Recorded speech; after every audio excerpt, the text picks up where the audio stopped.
greetings to one and all present here. On behalf of the Department of Social Work Aided, Madras Christian College, I take immense pleasure in welcoming one and all for this two-day National Online Study Conference on Building Resilient Communities, organized by SEVA, the Social Work Students Forum, Madras Christian College, in collaboration with National Bank for Agriculture and Rural Development and World Vision. The Department of Social Work Aided, Madras Christian College, offers a master's program in social work which molds prospective students to become the best social worker possible. It is widely known for the opportunities that provide its students in terms of cross-cultural experiences, international exposure, and linking theories with practice. The department has been conducting national and international conferences from its inception since 1989. National Bank for Agriculture and Rural Development, NABARD, is an apex development finance institution fully owned by Government of India. It is one of the premier agencies providing developmental credit in rural areas. NABARD is India's specialized bank for agriculture and rural development in India. The bank has been entrusted with matters concerning policy, planning, and operations in the field of credit for agriculture and other economic activities in rural areas in India. NABARD is active in developing and implementing financial inclusion as well. World Vision is one of the country's largest child-focused humanitarian organizations. With over 6 decades of experience at the grassroots, World Vision employs proven effective development, public engagement, and relief practices, empowering vulnerable children and communities living in context of poverty and injustice to become self-sufficient and bring lasting change. They serve all children regardless of religion, race, ethnicity, or gender as a demonstration of Christ's unconditional love for all people. We extend our heartfelt thanks to NABARD and World Vision for accepting our proposal and for collaborating with us in conducting this National Online Study Conference and also rendering support in every possible means. We are also privileged and glad to have our speakers for the day from different fields and also participants across India. We will now begin the inaugural function of our two-day National Online Study Conference on Building Resilient Communities. Now I call upon the students of MCC SWD to invoke the Almighty with a prayer song followed by the college prayer.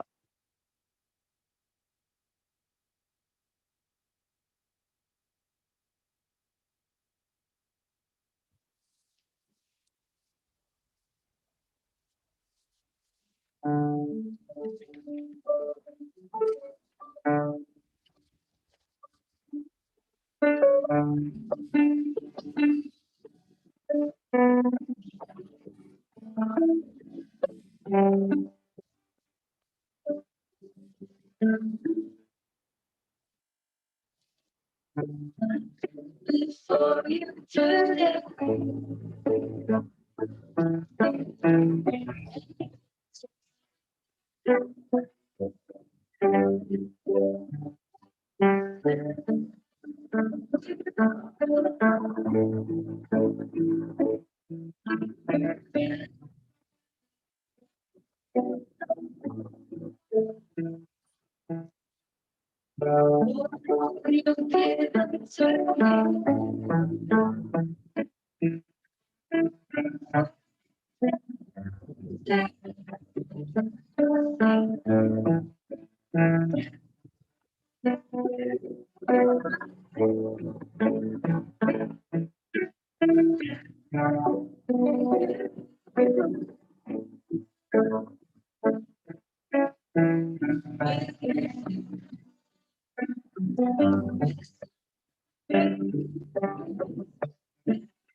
Prayer for the college.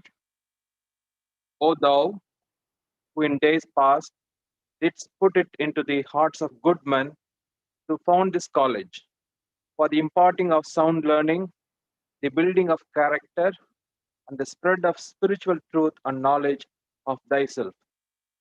Bless our college and schools. May love, unity, and brotherhood be learned here. May industry, uprightness, and courage grow here. And from this place, may there be sent forth continually a stream of men and women who shall serve thee faithfully in thy world. Amen. Thank you, sir. To begin with, I would like to invite Dr. P. Wilson, Principal and Secretary, Madras Christian College, to deliver the presidential address. Principal Wilson graduated from Loyola College with a master's in general chemistry in 1991 and went to pursue his PhD from IIT Madras, after which he became a postdoctoral fellow at the Ben Gurion University of the Negev, Israel. He started his teaching career at the Bishop Heber College in Trichy in 1993, teaching undergraduate students in the chemistry department. After his tenure at the St. Joseph's College of Engineering, Principal Wilson joined Madras Christian College in 2004 and has been serving as a principal and secretary of Madras Christian College since 2019. Over to you, sir. Good afternoon, everyone. Indeed, it's a privilege and I'm delightful to be a part of this study conference conducted by the Department of Social Work. I take this opportunity to commend the Department of Social Work for having collaborated with World Vision and NABARD in bringing out this timely conference with the title of Building Resilient Communities. Uh, Let me quote from this philosophy is the same whether it's social work or chemistry or physics. When it comes to chemistry, we have a philosophy called Le-Chatelier's principle, which says that when a system is in equilibrium and if any stress or strain is subjected to the system, and system itself will adjust itself to come back to its normalcy. So this we call it as equilibrium principle. So almost you are trying to propagate this particular principle where when we meet with adversity or crisis or some kind of a shortfall in our lives or limitations in our life, how do we recoil back or bounce back to the normalcy? I think that is what is being going to be discussed in this particular conference, as I understand. And MCC, I would like to record here, MCC had to begin its journey from June 1st in a very different capacity where we were not capable of handling online classes. We were not capable of meeting with each other. We never knew the word Zoom. Now we are very used to it. So we were helpless, we were clueless, and immediately not simply sitting down and getting depressed. We immediately started working against the stream, and we could recoil back. And now you can see that many of our decisions were made online. Many of our senators meetings and board meetings were conducted through online, and the whole classroom situation is now only could be envisaged through online, and examinations are administered through online. Though we had difficulties, we were immediately addressing those issues and grievances, and we immediately optimizing it and coming back with all protocols. And it was a challenging time for the Madras Christian College during this pandemic lockdown, and every day it was a brainstorming session. Once you optimize a system can go as such. But here, every day, different problems from student side, different problems from faculty side, and different problems from technical side. And we had to immediately attend to all the problems, and we had to immediately come back to the normalcy. And I'm sure that e-content development center that we have developed in Madras Christian College is needed there. Only after having gone through this particular situation, we could think of the necessity of e-content. Otherwise, we wouldn't have thought about the necessity of e-content development center in MCC. So we were bouncing back to the situation. We were recoiling. And we also could understand the community in detail. I had a discussion with the students of Ideation Club. Around 250 students are there in a WhatsApp group, and I wanted to get the pulse of students because my generation is different, and we are in a different generations now, Generation Z. And When I kept discussing with them, I found out that these students are capable of becoming innovators. Then I went through the literature, I found out that around 70% of the Generation Z are identifying themselves to be innovators. This struck my mind, and immediately I started reading, I started interacting with people. I was outsourcing, getting the information outsourced from people, and finally I found out that we need to be relevant now for the new dispensation. So now MCC is entering to another dispensation of MCC MRF Innovation Park. So looking at all these things, but for the crisis or adversity, we wouldn't have learned this lesson. So I'm sure that social work is also practicing the same system of equilibrium, and I'm sure the collaboration with NABARD and World Vision would be of much use to all of you. And I congratulate the department, and my heartfelt thanks to NABARD and World Vision for having collaborated with the Department of Social Work. I wish all successful in your conduct of this particular conference, and thank you for inviting me.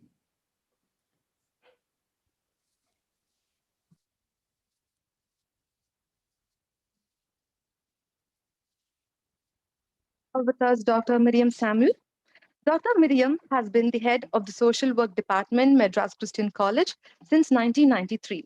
She is an expert in the areas of curriculum development for social work and has conducted various gender training programs, mental health programs for different groups. Ma'am has been teaching on topics related to mental health since the year 1989. She has been a pillar of strength and encouragement to the department and the students since its inception. Thank you for joining us, ma'am. Over to you for the welcome address.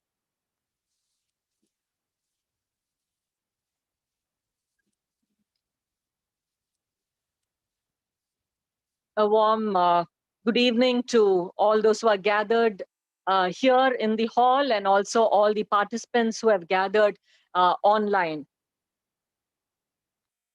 It's a privilege and honor for me to welcome each one of you to this our national online conference on building community resilience or building resilient communities, which we are doing in collaboration with NABARD and World Vision, as you already heard.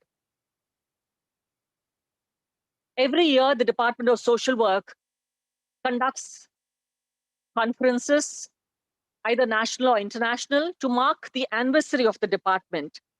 But given the COVID situation in October, when we always do it in 2020, we had to postpone it a little later. And even when we began coming back physically in January, with the second years coming and later the first years who just came last week, we were in a dilemma as to whether we should continue or not. But then both the faculty and students felt very strongly that this tradition of the department of commemorating the anniversary of the department should continue. And therefore, in spite of all the odds that were there in terms of the way we've been rushing through with academic programs, the heavy workload on faculty and students, uh, the first year students who just joined us, we still decided that we will go ahead with this. And I really should congratulate the student office bearers and the staff advisors and the staff organizer for having taken this initiative and for going ahead with this particular conference. Our dear principal who took over this year, this academic year as principal, Dr. Wilson, was kind enough to join us in the beginning. He has been tied up with a lot of work. He has just taken over in a new normal situation. And we all know at Madras Christian College how well he has been in terms of being strong and resilient and to ensure that he led us forward in the kind of crisis situation that we are in. And therefore, on behalf of the Department of Social Work, the faculty and students, I very, very warmly welcome our dear principal, Dr. Wilson. Sir, very, very warm welcome to you. I know we are virtual, though we are on campus, but we're so happy that you would be part of this and say a few words to us this evening. I also very warmly welcome all our speakers, very especially our speaker for the inaugural address, Mr. Johnny Tom Verghese, IAS Director for the Welfare of Disabled, Differently Abled, and State Commissioner for the Welfare of Differently Abled Government of Tamil Nadu, who is no stranger to Madras Christian College. We are so happy that he's back again for yet another conference of the department. Sir, a very, very warm welcome to you on behalf of all of us. I also warmly welcome Dr. James Neil Devasagayam, Technical Head Programs World Vision India, who will be giving the keynote address, and the rest of the World Vision team who are on different panels, and all our speakers who are joining us from different places. A very, very special mention of Professor Deborah Phillips from the Department of Social Work of Appalachian State University, the United States of America. I know, Dr. Deborah, that it's very, very early for you, but you have agreed to be here with us, and we thank you so much for yet another session with you and for your support to us in so many different ways. A very warm welcome to you, and also all the other speakers who are joining us from World Vision. Resilience is a term that's very close to my heart in more ways than one. My PhD was on resilience. Personally, I believe resilience is very important for each one of us. It's a spiritual quality, I believe, not just a psychological quality. And in the tsunami that was there in 2004, when most of us as faculty members were working, and when we were addressing the psychosocial problems of the community, they were projecting that communities are going to experience a lot of post-traumatic stress disorder. And we were in the community working from January and February. And it was amazing to see how these communities were able to bounce back. And I think what was it that helped them bounce back was the community resilience, the social capital within the community, the networks within the community, the support systems within the community, and various other factors that actually enable these communities to bounce back in spite of the disaster that took place. Likewise, we have been part of various disaster work, including the COVID-19. And one of the things that we have seen, Prince Solomon and the team have been working very closely with the Irula communities. And in spite of the fact that they were not working, they did not have employment right through the crisis situation, but we found that the community as a whole was very cohesive and very resilient. And I think this is one of the strengths of the Indian communities. And therefore, I think it's not enough for us to just sit back and say, we are a very resilient community. But I think it's very important for us as social workers and others concerned to ensure that we continue building on this particular strength that is there in the community, not just to enable the communities to cope with what is happening, but to ensure that we prevent any kind of a crisis within a community when disasters are there. Therefore, this conference that marks the completion of 31 years of the department is very important for us in the kind of situation that we are in. As a department, we have grown from strength to strength, with God being our helper. And today, the department is rated among the top 10 social work institutions in India. I congratulate all my staff and students for putting this together in spite of all the limitations and the new normal situation that we are in. It has not been easy to work together, but we have been able to move forward with the help and grace of our Lord. I close with this verse. Some believe in chariots and some in horses, but we trust in the name of the Lord our God. A warm welcome to all of you once again, and thank you very much for being part of this conference.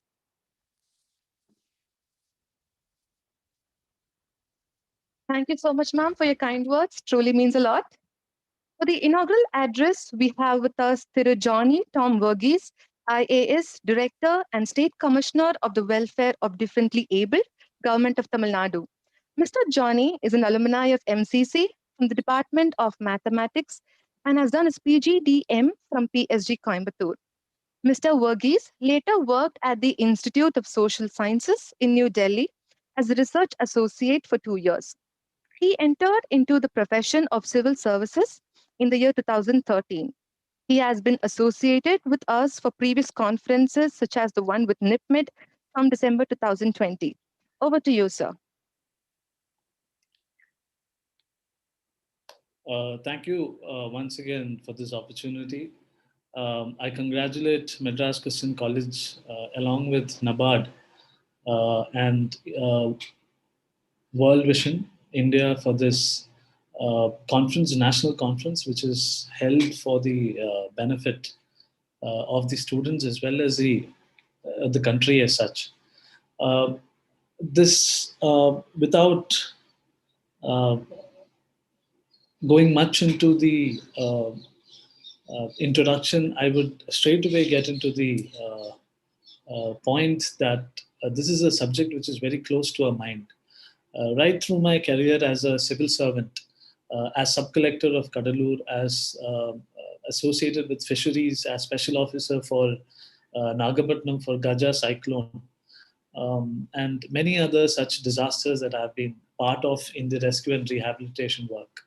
I have witnessed the resilience of communities, especially the poorer, the marginalized communities, where they have surprised me and always reminded me that it is an inherent quality in people who are in the difficult situations to fight back, to bounce back.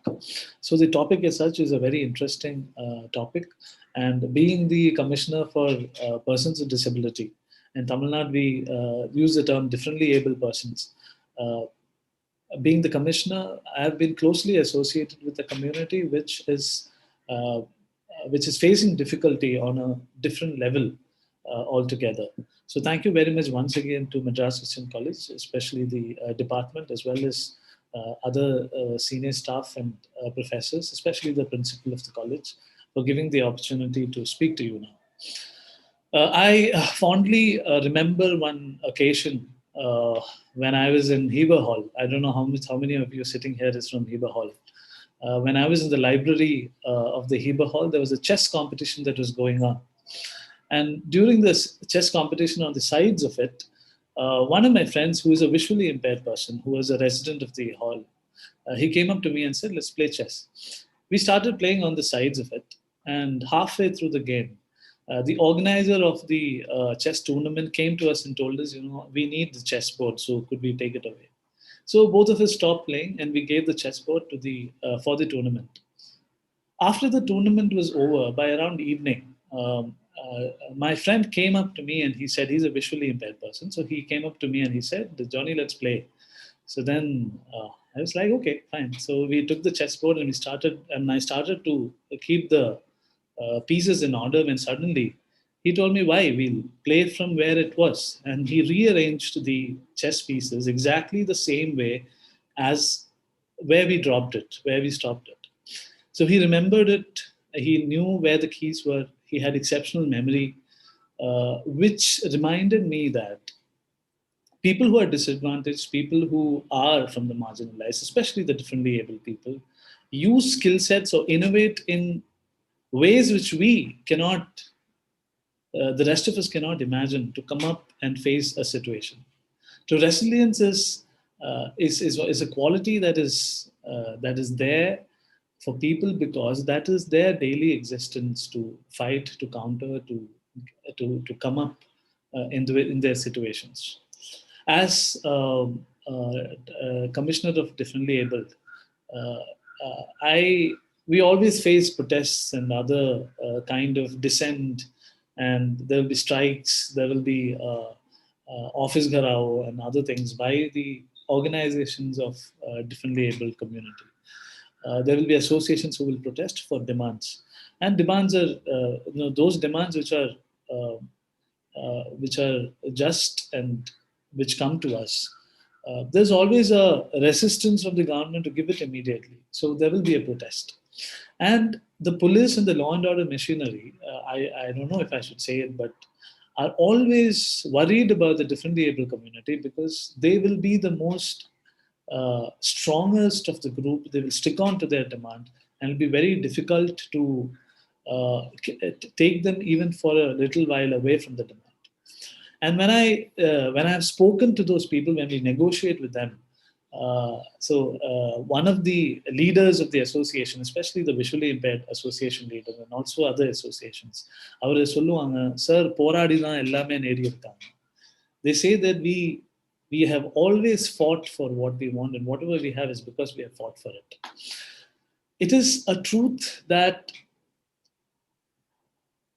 in Tamil Nadu, especially when it comes to differently able community, the government, there's a separate ministry, there's a separate department, a separate secretary, a separate minister as such, only because people have demanded it. They have come together.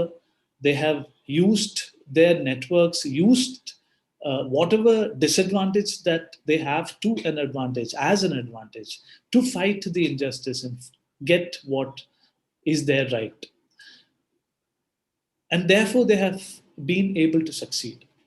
So, what I would like to tell you is that um, it is also a sad realization. Like earlier, Miriam ma'am was saying that it is a sad realization that it is not to our credit that we have made our world and our systems conducive for a person with a disability or a challenge or a social barrier or a physical barrier. It is their ingenuity and their innovation which has helped them to survive. This is a sad truth. Now, so therefore, what is it that, the especially the differently able community, they ask you is, forget everything, every disadvantage or the every attitudinal issue that we face, or the attitudes that we show such people. It could be wrong. It definitely needs correction. But what they are repeatedly saying is that the best, the most efficient systems, the most efficient designs are the designs that are made for the differently able community. The best designs of systems, the best buildings, the best roads, the best educational systems, the best health systems are the ones that are designed for a situation of disaster. So when you think about disaster, think about the marginalized community, think about situations which are adverse, and then design a system. That is the best system in place. That is the most efficient system in place. There is a small anecdote that I'd like to share here. We were in Rajagiri College in Kerala when there was a management game going on. And you know how management games are. You have several rounds and they give you some activity. And along with the activity, you will have to perform and then perform it in time. They give you some constraints, some restraints, and you have to perform within that constraint. So the task that was given to our team was to, they gave us materials, like there was a cellophane tape, there were other paper, there were newspapers, there were pencils, there were rulers and everything. And they said, you make a bridge. And they gave us a car, which was a small toy car, and said that you make the bridge and you try to take the car over the bridge. So we completed the task. We thought of several ways in which the car can move over we created a bridge, a road, and this car would come and smoothly ply over the road. So this is the design that we made. And I was so very proud of the system, proud because we tried to rehearse the car and the car moved perfectly, very fast over the bridge. Now, the examiners came to me. They checked each and every team. And they told me that, yes, your car is moving. Yes, your purpose is served. But we cannot give you the prize because there are no railings on the side of the road. There are no railings on the side of the bridge. There is no strong material in case an accident happens, in case something adverse happens. So therefore, I understood, and also it is to our understanding, it's required to understanding that when you design a building, when you design a car parking space, when you design the college, when you design a curriculum, when you design a book, think if it can be used by a person who is visually impaired, hearing impaired. This hall that you're sitting in, can a person who has some locomotor disability, can he get to the middle seat? How can it be designed? And that is when the best designs are evolved. And that is where we help. Otherwise, resilience is inbuilt in people who struggle. They definitely have been alive and have been thriving and prospering, not because something that we did, it's because of their own ability to innovate. But what we can do is make systems that are designed, that are accessible, that are efficient. And efficiency, I mean, by taking into consideration that disaster and the last person who might be finding it difficult to negotiate through that system. So thank you very much once again for this brilliant topic that you have selected for the national conference. I appreciate the college and other students. My special salutation to the speakers of this conference, and I wish you good luck over the next 2 days. Thank you very much.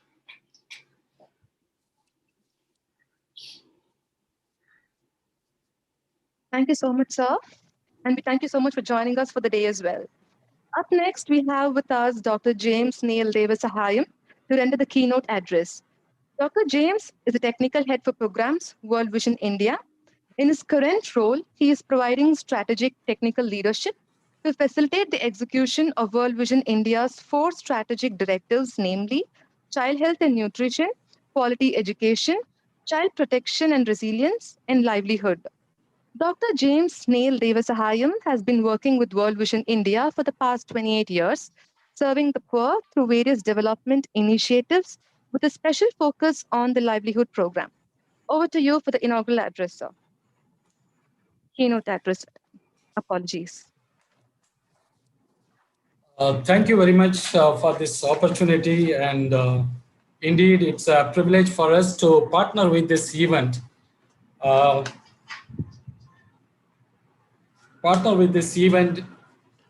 the topic on building resilient community.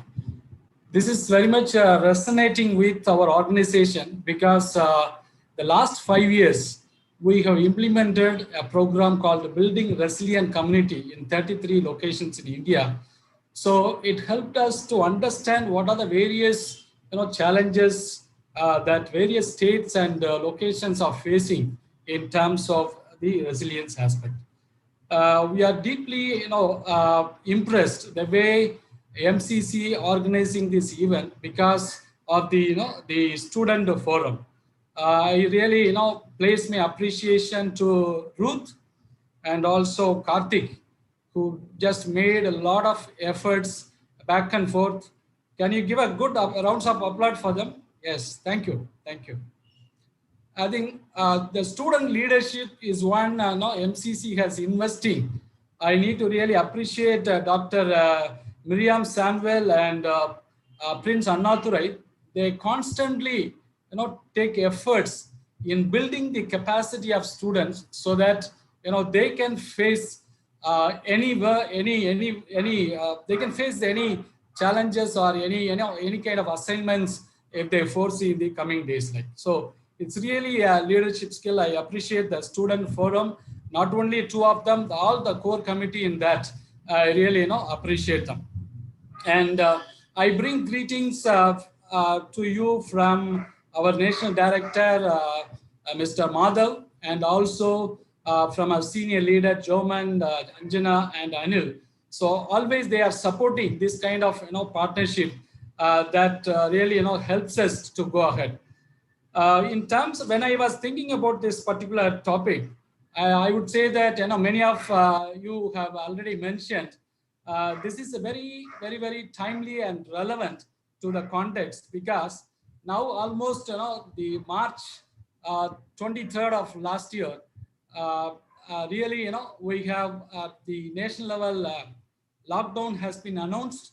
From that, our country really going in a very, very great challenges.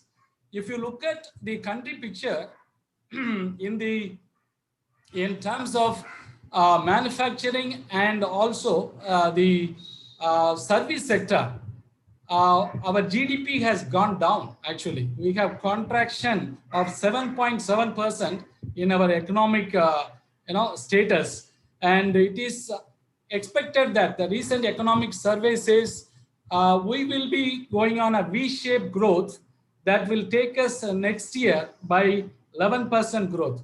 If you look at the whole country scenario, the one thing we need to really proud about our country, because though the manufacturing sector and the service sector has gone down in the GDP in a negative way, and the agriculture sector has really stand out. It is increased actually. So the country has about 60% population which is housed in the agriculture sector. Really they could make an impact during the pandemic season. So that we say that our country is a resilient country and able to manage the situation in terms of the needs regarding our food and food security related. Secondly, I want to just say the challenges for the building a resilient nation, challenges for building a resilient community. If you look at we currently see about three major kind of uh, uh, challenges which is placed before us. Number one is the natural disaster. Our country being a very, very wide and very vast area, every year we just see kind of the disaster affecting our country. If you look at before 2 years, more than 12 states were affected by floods. And before we have experienced tsunami also in our coastal belt. And some of the areas we have felt the landslide that really affected, especially Kerala, Malappuram area, and the most parts of the Kerala. The landslide is another major one. And the other unseen, but we are experiencing the challenges, the global warming and climate change. So this is leading us into a drought-prone situations where the rainfall, seasonal rainfall is not on time, so it affects the whole country. So these are the major. If you look at the major picture of our country, these three areas are the major one we need to really look at if we are building a nation that become resilient to address these issues. And we need to really build our coping mechanism, build our capacities so that we can manage and bounce back better than the previous time. So seeing these challenges, I like to state about 4 areas of resilience that is needed. And I think most of the speakers also will be touching of this thematic area for deliberations. Number one is social resilience. Social resilience, when I mean, it is about the domestic violence that we are experiencing at the household level. The second one is community violences and violences against women. So that really disturbing households and women in the community. So social resilience, in which we need to really, the area we need to really build the capacities of our people so that they could be able to build bounce back quickly. So the second resilience that I am talking about, economic resilience. We know very well a lot of studies have been done in the COVID situations. Many reports says that loss of income is very, very evident. Loss of employment is very, very evident. And food insecure household, insufficient food intake of household, it's very, very evident. So the income loss is really leading to economic distress at the household level. So economic resilience is in which we need to really focus on how we build the economic resilience of the country. We are aware that the finance minister have announced about 20 lakhs crores package for various measures that can be taken in MSME and agriculture sector, financial and credit, and those aspects. The country has taken a lot of steps in order to improve the economic conditions. I think we need to thank for our leaders. We are on a growth path. And the third resilience is, we are well aware of that, is a disaster resilience. So disaster resilience, we have experienced very well in terms of floods in Kerala and floods in Bihar, floods in Assam. These are, we have experimented. So when it is affecting, it's not only affecting lives, but also affecting the livelihood assets, and it's also affecting the whole environment. Flood comes, the whole area is devastated. Building back, it's very, very difficult. So disaster resilience is another one important aspect we need to really look into. The fourth one is, I would say that personal resilience, that is, I'll put it into psychosocial resilience. I think Madam has already said, and her thesis also she cited, that personal resilience is very, very important. We have a very good personality outside, but inner man has a lot of doubts, lot of fear, lot of fear about future, lot of things that depress us. So personally, the psychosocial resilience is very, very important for me and each and every one of you, that we need to really build up ourselves. What do they say? There are two aspects we need to, we can just look at in terms of personal resilience, psychosocial resilience. One is the self-love. Sometimes, many a time, as a person, we are looking down upon us. I am not so good. All negative comes to our mind about our capabilities when we are alone. So one areas we need to, self-love is important. We need to confidently, build our personality. That is one. The second one is the self-empowerment. Every day when you wake up, say that, I am powerful. I am energetic.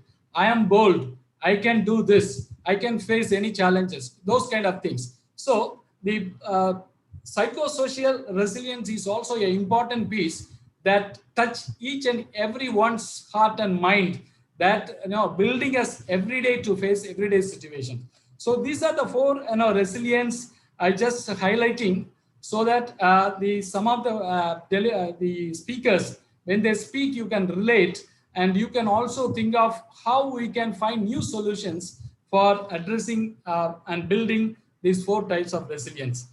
The fourth aspect I wanted to give a big picture is about the building resilience in terms of as an international aspect. When we build the resilience at a national and international level, we need to remember the three framework, which is the foundation for building resilient. Number one, the Sandai framework for disaster risk reduction. So this is a 15-year goal they have that started out by all the countries. So the Sandai framework for disaster risk reduction, they have listed out four important aspects in which we need to make disaster risk reduction. You can go to the Google and find out more details on that. This will be a helpful document for understanding what is the action plan for the next 5 years at international level. Each country has to take it forward. The second important framework is Paris Agreement on climate change. So climate change and the global warming is they are given invisible disaster that we are just facing on a daily basis, on a seasonal basis. You look at this agriculture sector is really experiencing this particular aspect because when the seasonal rain is not on time, the seeds will not grow properly. If there is no proper water for the plant that is growing, it will dry. It will affect to the whole area. So in terms of the climate change and global warming, really it's a risk for our future living, and it's a risk for our whole environment.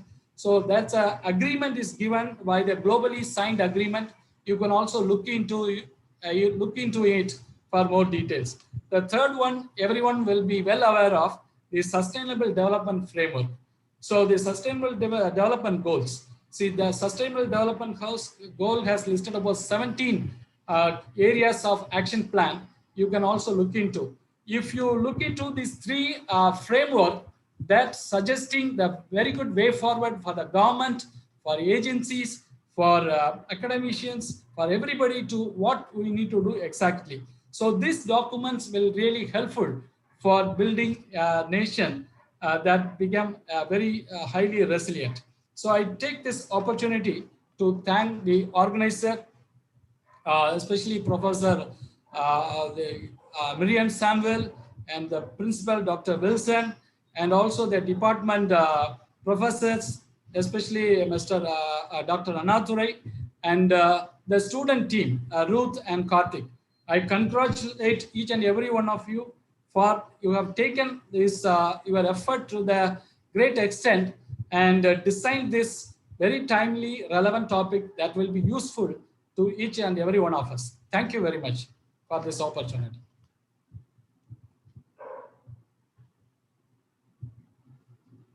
Thank you so much, sir. So before we move on to the session, we have few general instructions to be followed. The webinar will be live streamed on YouTube platform both the days. If any discrepancies in joining via Zoom, kindly watch our live streaming on YouTube. The link will be posted in the chat box. And kindly post your questions in the Q&A box on Zoom and in the chat box on YouTube. It will be answered at the end of each session. The link for attendance will be posted in the chat box on both Zoom and YouTube by the end of today's conference. Kindly wait until the link is being posted and not spam with messages in the chat box. We request you to fill the attendance today and the feedback form tomorrow to receive your e-certificates. Due to personal emergencies, Mr. Sunny Ofihi will not be joining us for the day. So we'll move on with our first session with a speaker who is from North Carolina, USA, to give us a wider outlook on building resilient Boone model. I'm very pleased and contented to introduce Ms. Deborah Phillips, who is the Associate Professor in the Department of Social Work at Appalachian State University, located in Boone, North Carolina in the USA. She is currently the Director of the MSW program. She teaches primarily macro-focused courses, and her research interests are focused on the intersection of the healthy development of children and families and poverty. In her spare time, she likes spending time with her dogs and cat, doing needlework, reading, and going to movies. Ms. Deborah is not new to our department. She has visited our department several times for student exchange programs. Over to you, ma'am.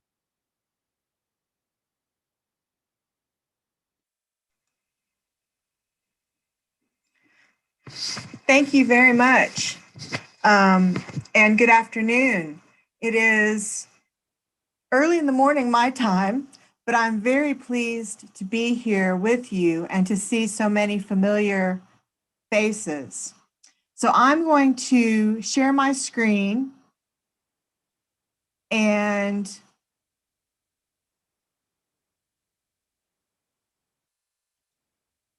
start my presentation. I'm going to be talking about how Boone, North Carolina responded to COVID-19. Now, I think that this will be very similar to the way many communities have responded to COVID-19 all across the world. So I don't think there's anything really necessarily unique, but I think it is informative and instructive to learn about how a small community responded to this pandemic. Before I go there, everybody I think is familiar with what resilience is, but I thought I'd start with this definition: the ability to bounce back from adversity or trauma. And I want to relate that specifically to how it can increase the sustainability of a community, the peace of a community, and the stability of a community. And I will get back to those points in a little bit. First of all, the context. Boone, North Carolina. We're located in the mountains of North Carolina. We have a population of just under 20,000 people. That does not include the 20,000 or so students at Appalachian State University. It is what we call a college town, meaning it is a very small town. The college is a major aspect of the community. As I said, we're in the mountains, and a lot of people come here for vacation and to enjoy the outdoors. We also have a number of people from the state of Florida who come here during the summers because we have such lovely summers. And those people that come from Florida tend to be very wealthy. Side by side with that, Watauga County, where Boone is located, is the third poorest county in North Carolina. So we have a great deal of poverty. We also have a very high cost of living and a high cost of real estate. And you can see the breakdown in demographics: 93.4% white, 2.5% Black, and 5% Latinx. So you see a community that is very, very diverse, that has a great difference between the wealthiest and the poorest.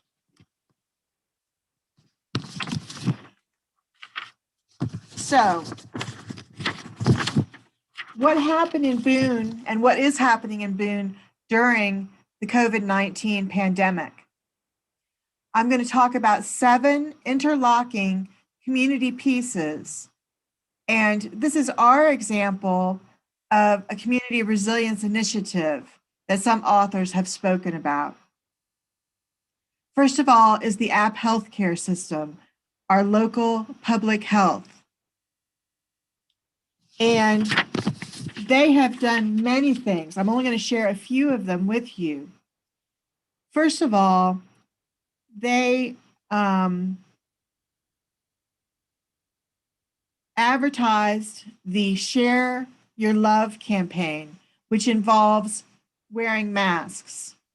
And they used billboards and radio announcements and all kinds of other ways for publicizing the importance of wearing masks. They also advertised the 3 W's. Wash, wear, and wait.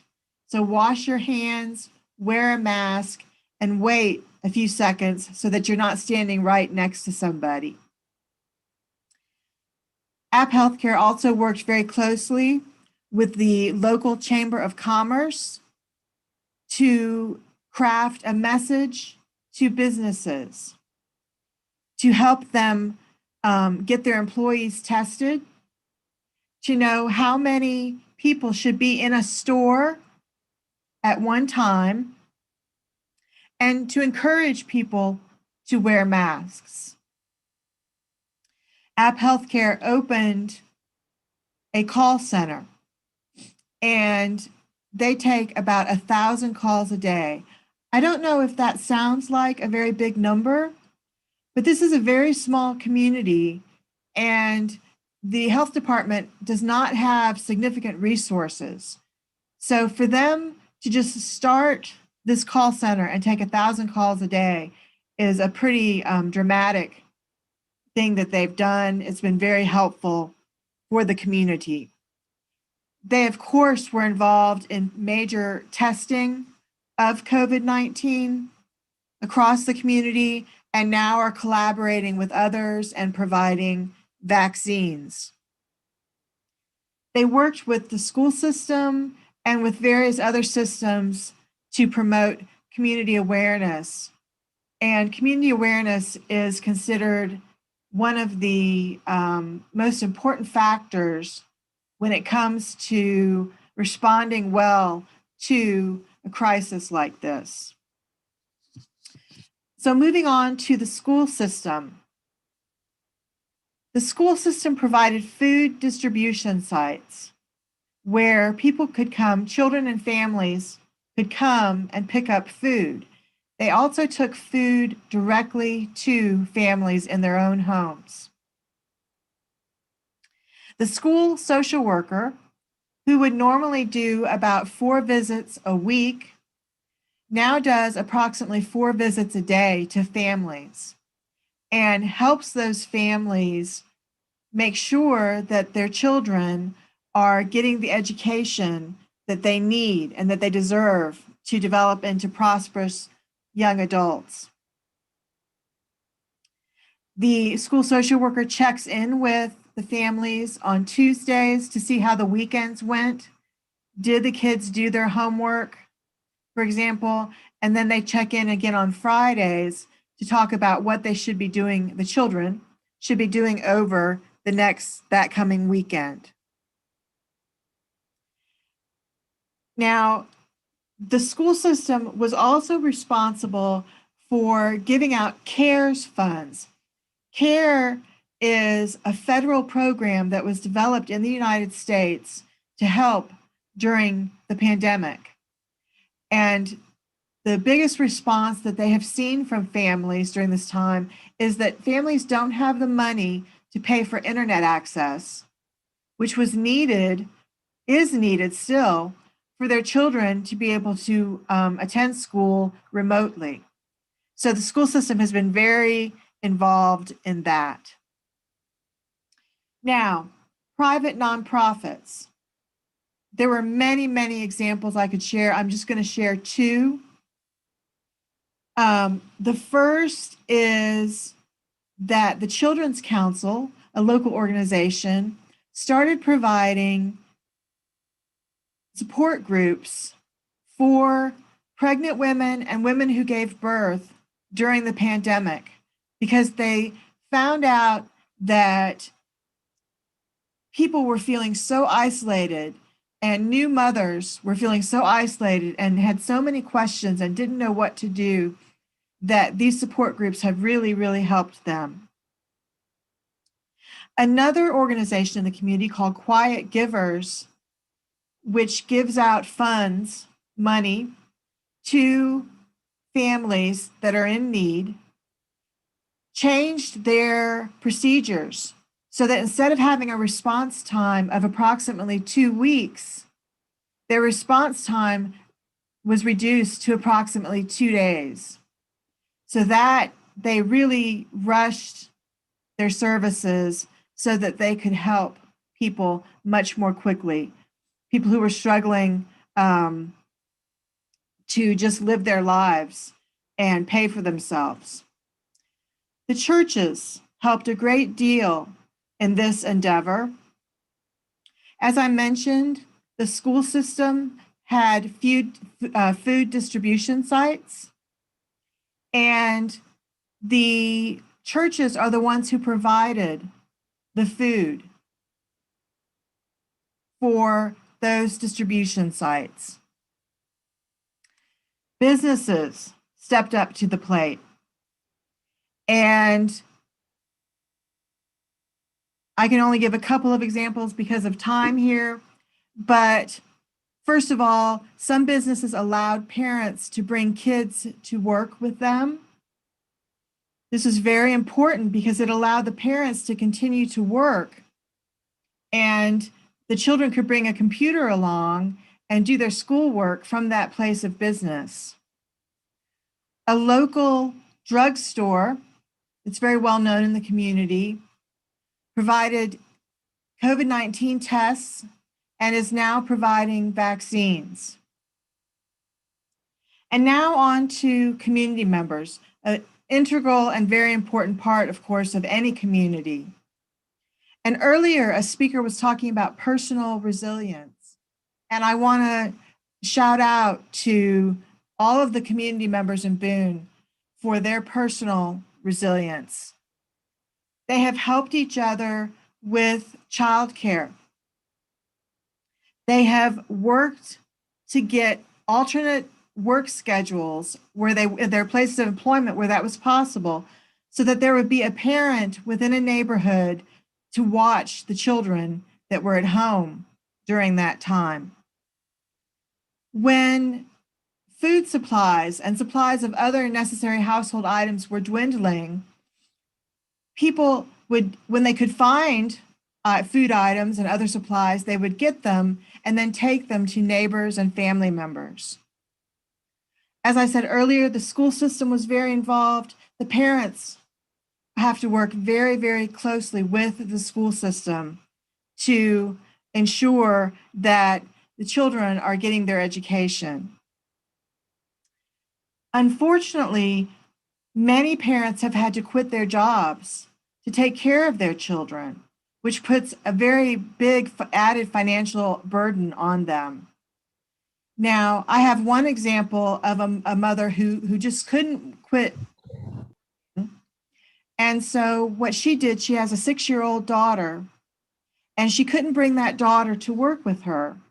So fortunately, they had a landline or a cell phone that the child could use.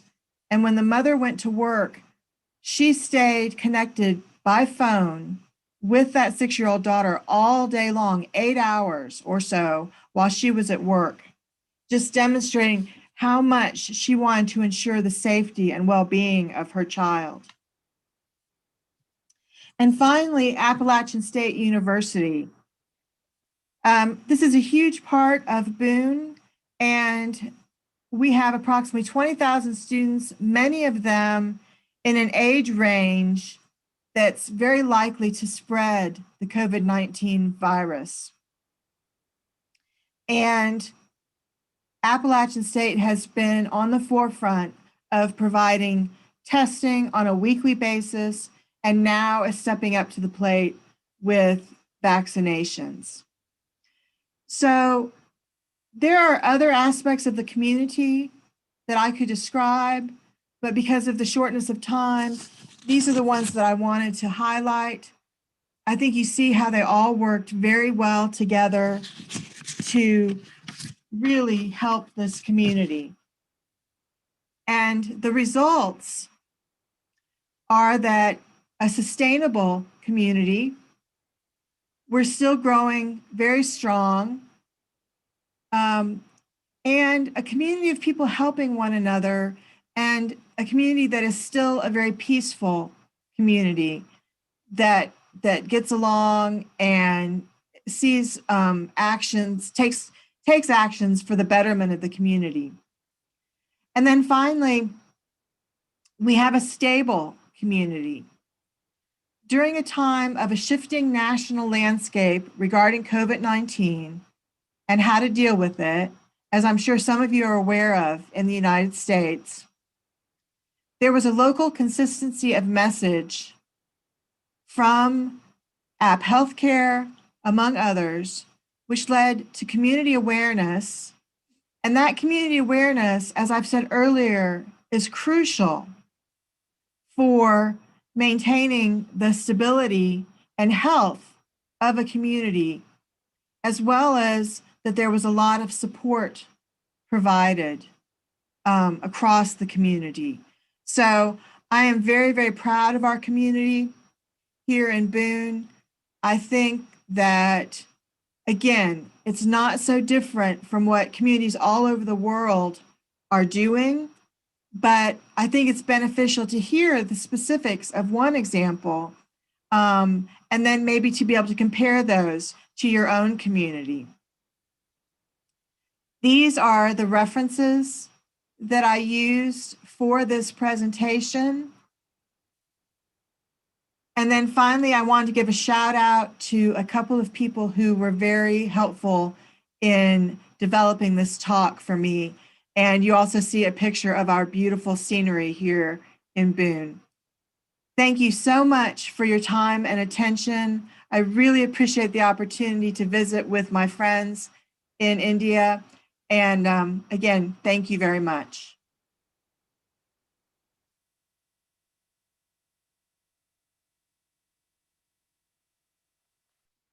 Thank you so much for the wonderful session, ma'am, for enlightening us more on the sustainability and stability models at Boone, and also for giving us more insight on the Children Council, about the support groups, and the school system where school social workers have made a greater impact in the school system.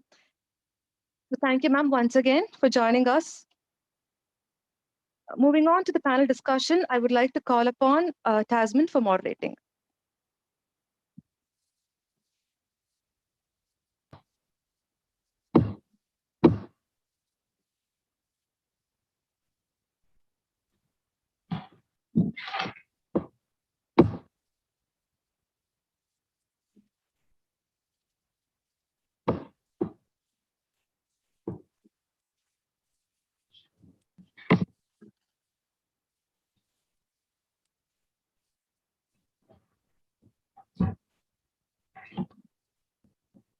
Good evening, everyone.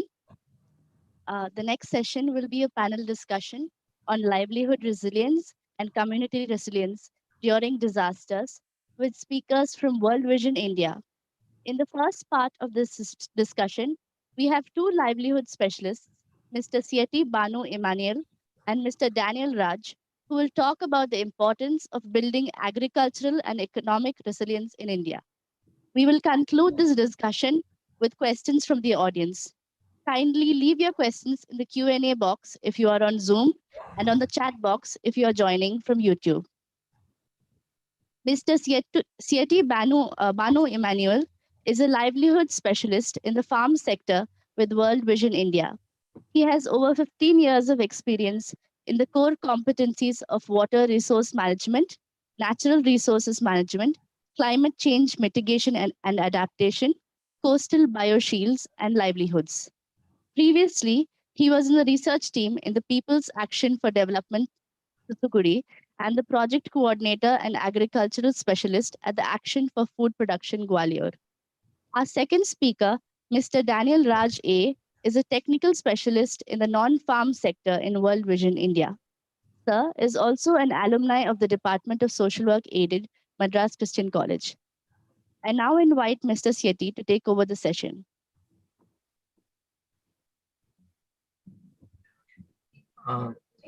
Thank you so much. Can you hear me? Yes, sir. Sharing the screen.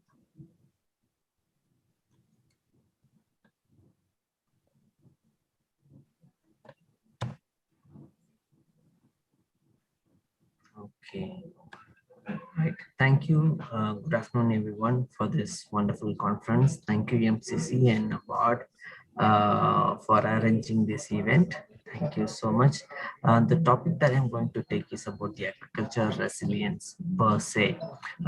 It is more important because most of our population, the major percentage of the population relies on agriculture as a livelihood and also for their food, and also we all need food definitely. So the agriculture system where the food comes has to be resilient. So that's more important, and let me take it forward what the challenges are with this. Straight away go into that because we don't have much time on that. So in these problems there is uh, I separated the problems into three sections. One is the pre-production, then the production itself, and then the post-production. So these three kind of challenges are there in the pre-production, which is before the production starts. Agriculture depends on climates. So more major part of our farmers are doing grain-fed agriculture, which means they rely on completely on rains, and they don't have irrigation facilities and any other resources yet. So they have to completely rely on, almost more than 50% rely on that, and that shows the cropping intensity because year has 3 growing crop seasons, right? So which means potentially if you have a land, you can have 3 times crops, which is 300% of the crops. But because, oh, thank you. So because, one second.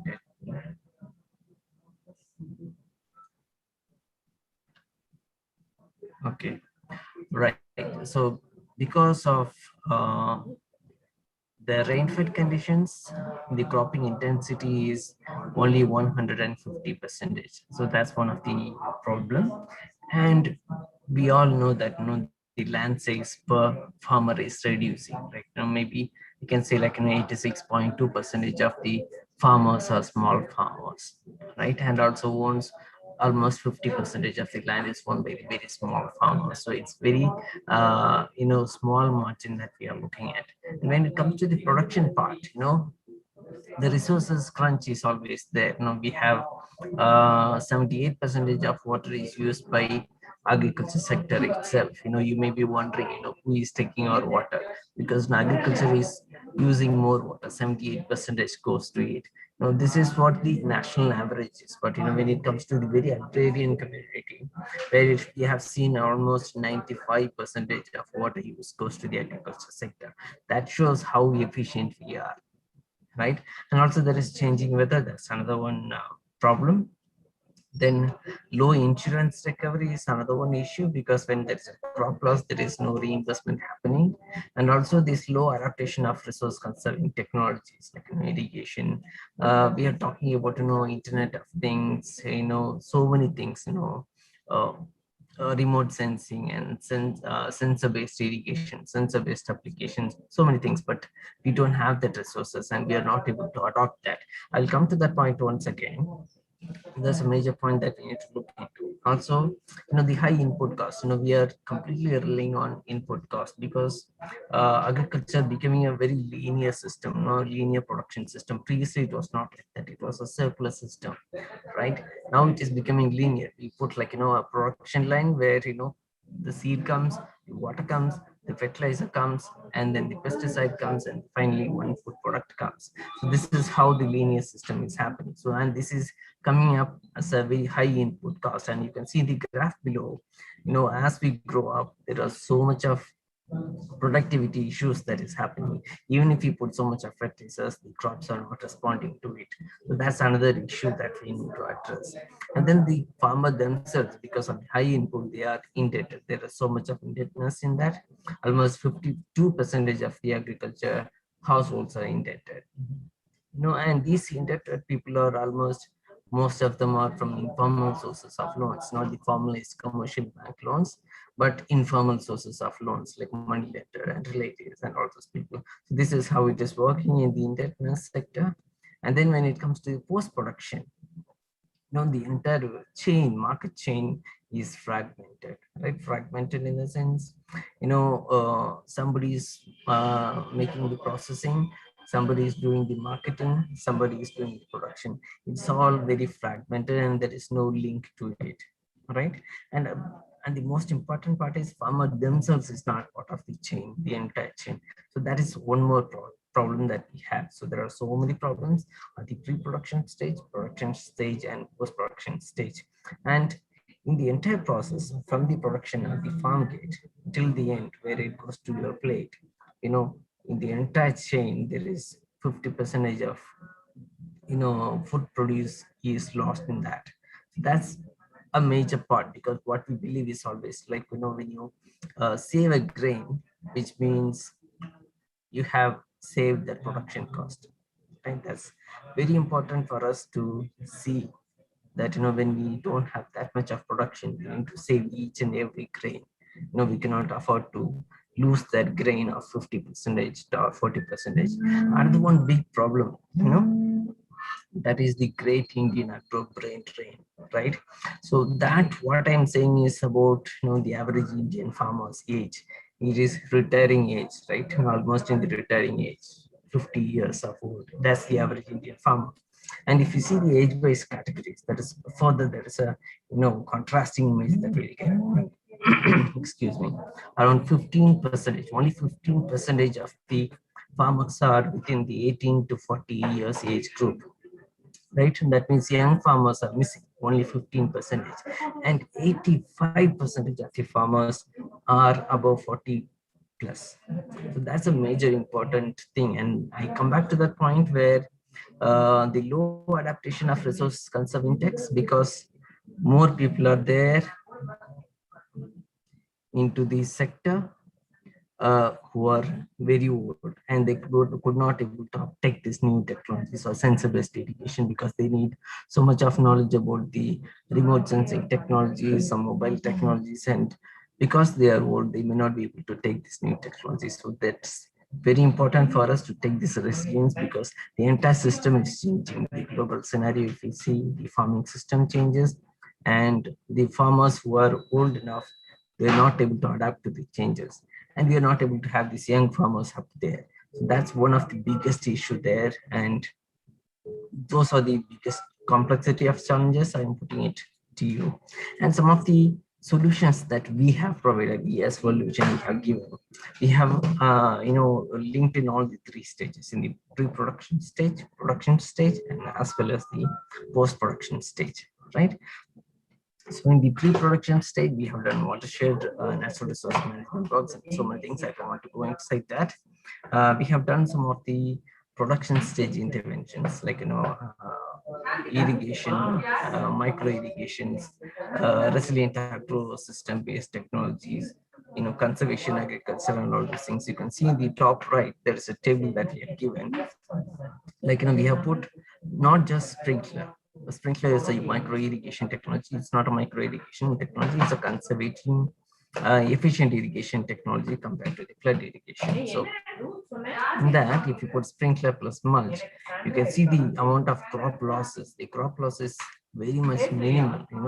You can see almost zero when it comes to sprinkler and mulch, whereas the pumping system, where you go for flood irrigation, you can see almost 67% of crop loss is happening there. This is in Yavatmal, where there is a dry climate is happening, right? Okay. And another one issue is that we have seen conservation agriculture, which is giving good results, and which we have seen unexpected results also. Now, where we have done the conservation agriculture, we will do minimum tillage or zero tillage. No, we will not plow the land at all, and we'll put the crop in the top and then mulch the ground so that the soil will not be visible at all. So this is how we are doing it. And the results, we have checked the soil testing that we have done, and we could see the organic carbon increases, right? We are thinking about the trees that sequester carbon or absorb carbon, but here you can see the soil absorbing carbon. That's more important. You can see it's a very minor percentage, like 0.28%, but that itself is a big percentage, right? You can see here, if it is 1% is increased, that means in a hectare 11.75 tons of carbon is stored. So this is what it is really important, and we need to take that further. At the same time, you can see, okay, carbon has sequestered, but what happens to the impact of it, right? See, carbon, when 1% of carbon is increased in the soil, it can store 1 lakh liters of water, right? 1.4 liters of water, right? That shows the resilience capacity, right? Because even if a drought comes, at least you have your on your store, you have 1 lakh liters of water in your store. You can use it for some time, at least. Even if there's a 10 days of dry period without rains, it can survive. So this is how it is happening, and this has been visible also, right? When we say we have, in the peak of summer, we have done brinjal crops, right? And where we have done mulching and non-mulching crops, and where there is no mulching, every alternate days they need to give irrigation. And here in the non-mulched area, only once in 10 days we have given the irrigation, so in the peak of summer. So that is really important for us to have that kind of resilience inbuilt, right? And also some of the technologies that we have promoted, zero tillage technologies, the agroclimatic technologies, the biofertilizers, all those things, the pest control methods, the agroecologically sound pest control methods, these all happens, and this gives a small link, the common thread. The common thread is, the resources has to be recycled back. So that gives the resilience. Otherwise, it will be a linear pattern. And if you cannot bend it and bring it back again, if you don't recycle and if you don't do that, then the resiliency or the entire resilient system will be broken, right? So coming to the post-production, we have some farmers producer organization that we have promoted, and through that we are trying to do the post-production mechanisms also. Like we have 16 registered FPOs in 8 states, farmers producer organizations, and we have taps on NABARD also from Producer Organization Development Fund, and 4 FPOs in Andhra Pradesh has done that.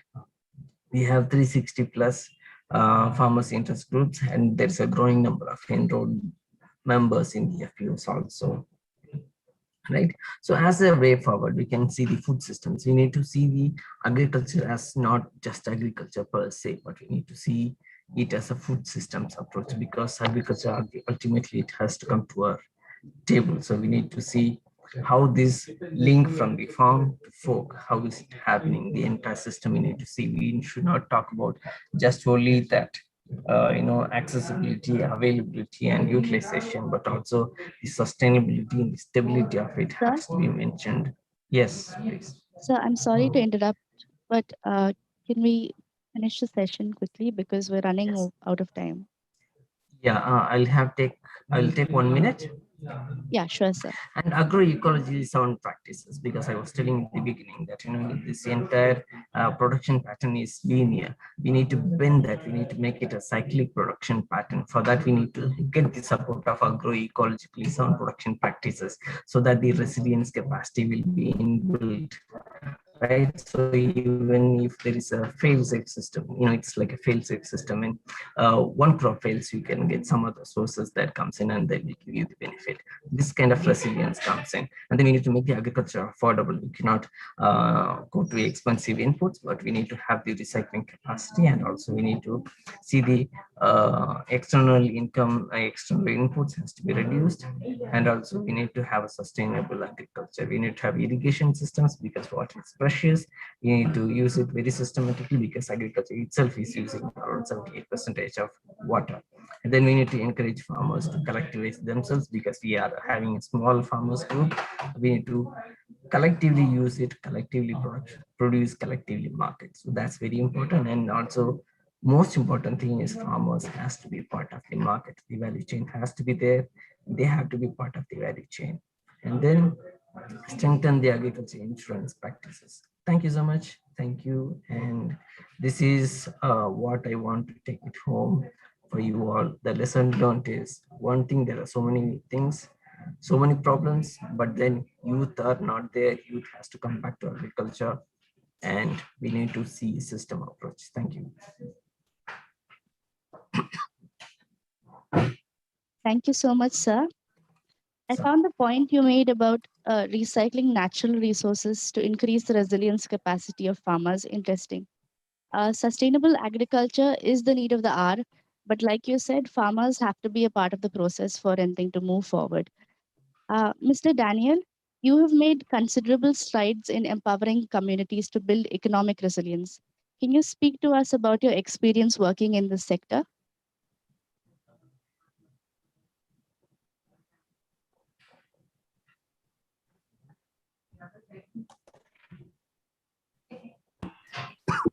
Audible? Yes, sir.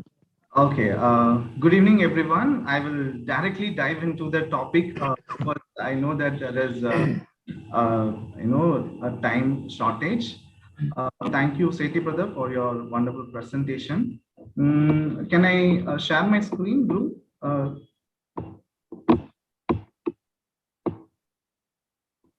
Is my screen is visible?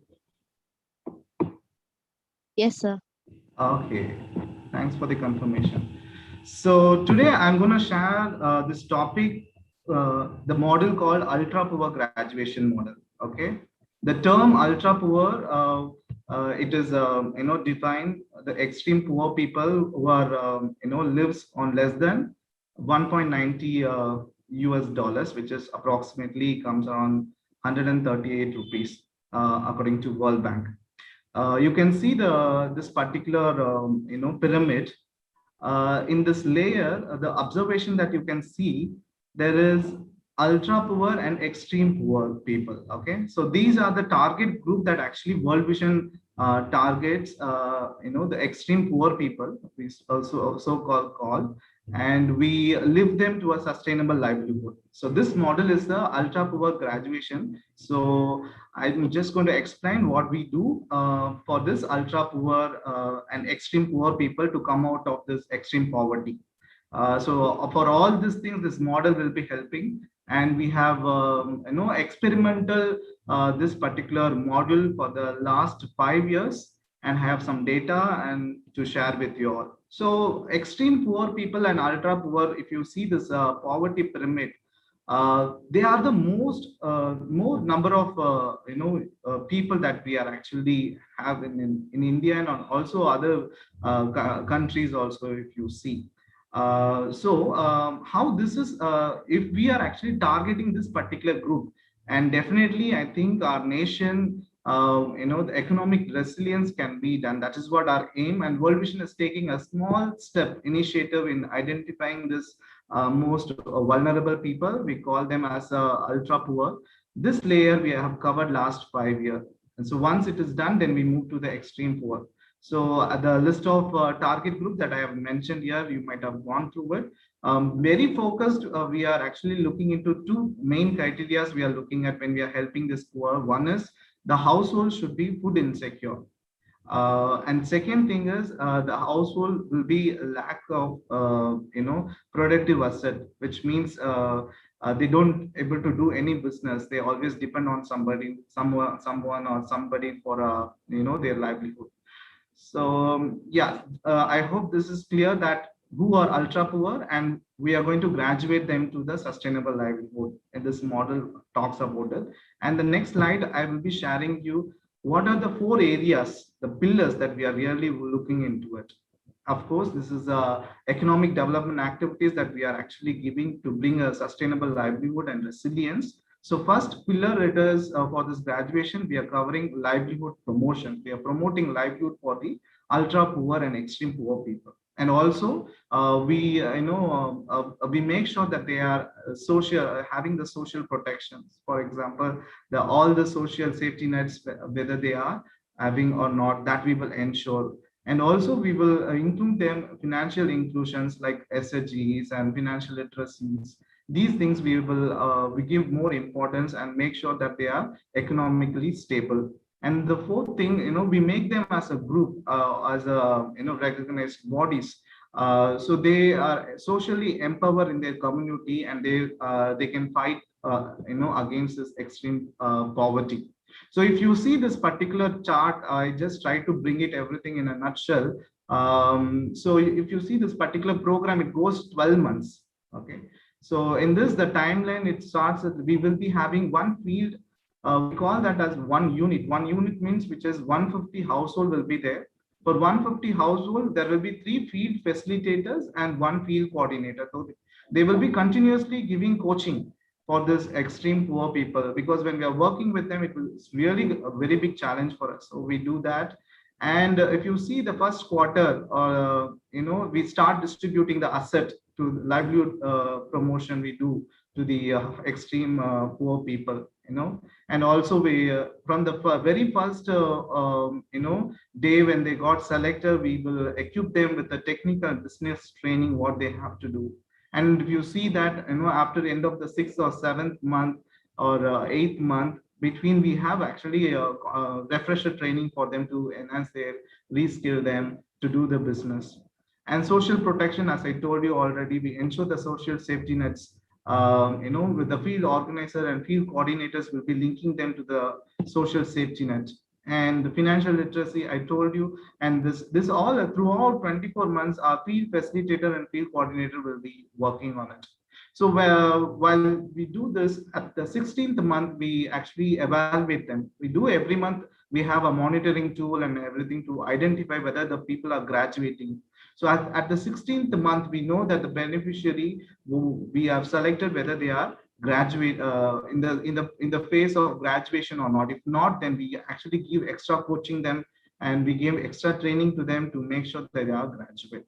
Okay, so there are some of the outcomes that I have mentioned. So I just wanted to tell you that it is increasing the economic resilience. That is what I called for. I just wanted to tell you, and also it has other outcome also, which I don't want to discuss now because of this thing, and time duration. Livelihood promotion and increase the economic resilience are the main outcome that we are actually talking for the today's session. Okay, so I have some of the data here, what we have done in the last 5 years. If you see that we have reached almost 15,985 households, which is approximately 106 units that we have actually supported. We in World Vision is actually functions with the help of area development programs. So we have around 37 area development programs. They have actually initiated this process, and we're working in 15 states. So under this, the total cover, if you see from 16 and 19, exclusively, because 15 we had our pilot study, and 16 we have actually started our study.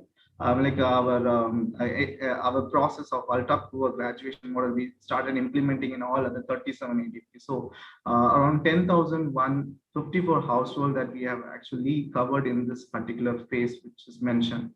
And out of this household, we have seen, and we have I witnessed, and we have conducted graduation ceremony for 7,763 household, which is approximately 76 percentage of the household graduated from the extreme poverty to the sustainable livelihood. They have moved to the next level. So you can see that there are, I have mentioned in this particular blue color, it is like in this particular ADPs, area development programs, Basanti ADP and other ADP, around 99 percentage people have graduated. So putting everything into the nutshell, how this is helping, this ultra poor graduation is helping. If you see in the economic ladder, when people are under shocks and stress, if they don't have a proper economic activity, if they don't have a livelihood, they tend to fall down to the extreme poverty, and they will remain poor throughout the throughout their lifetime. So in this UPG model, what we are actually telling is, in the economic ladder, if you see, where this is the right time that we are actually talking about. I don't know, when Miriam was telling, we were planning about this workshop in the month of, October last year. We couldn't able to do it at that time. But now we are witnessing there are a lot of ultra poor graduate, new poor, we have identified in this particular COVID, and we have applied the same formula in this particular, resilience project. This is one of the key model that we are implementing in World Vision. So if you find this, when there is a time called shock and stress, like this kind of disasters or pandemic and everything, when they have a secure livelihood, people will not move down to the extreme poverty. They will, they will be safeguarded. So this is what I wanted to tell you from my presentation, and I'm open for questions. Tina, over to you. Thank you, sir. We invite the audience members to please put your questions in the chat box or in the Q&A box on Zoom. We have one question for our previous speaker, Professor Deborah Phillips from Zoom.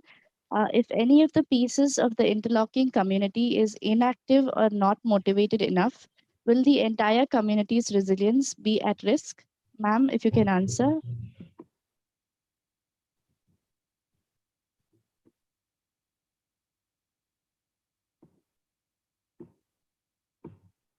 Okay, ma'am is not on the call right now. We encourage the audience to put your questions for Sir and the previous speaker. We will now move to the second session of the panel discussion. The session is on disaster resilience. The upcoming speakers will build a case for the importance of building and sustaining community resilience at a school level during disasters using World Vision's models. The two speakers for this session are Dr. James Neil Devasahayam and Dr. Andrews Devarajan Nesamani. Dr. Neil is presently providing technical support to the Asian Development Bank Graduation Model Program as Senior Technical Advisor. With a PhD in Gender Studies and various degrees in Environmental Studies, Commerce, and Education, he has played a vital role in developing a relief and economic recovery program for disasters, livelihood strategies for the Asia-Pacific region, a standard implementation process, and implementation guidelines for the livelihood program. Our second speaker, Mr. Andrews Devarajan Nesamani, will talk about the success of the comprehensive school safety model of World Vision when it was implemented in India. Sir is an alumnus of the Department of Social Work aided Madras Christian College. He has been working with World Vision India for over 21 years in various relief and developmental programs around the country. His areas of expertise are community health, education, school safety, and emergency operations in a relief setting, among others. He graduated as a team member of the Regional Disaster Management Team Asia Pacific on the portfolio of emergency operations in World Vision International. Andrew Sir has given trainings in all areas of child-centered disaster risk reduction, including school safety, WASH programs in schools, child protection in pre and post-disaster situations, and health in disaster risk reduction.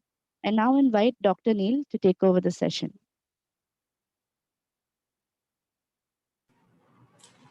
Thank you once again the opportunity to present Let me present my PowerPoint. Is my screen visible? Not yet, sir. Okay. Can you come out of the screen so that let me try.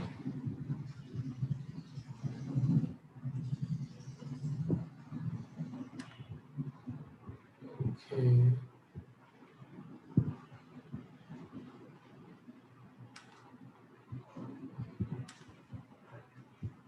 Just a minute.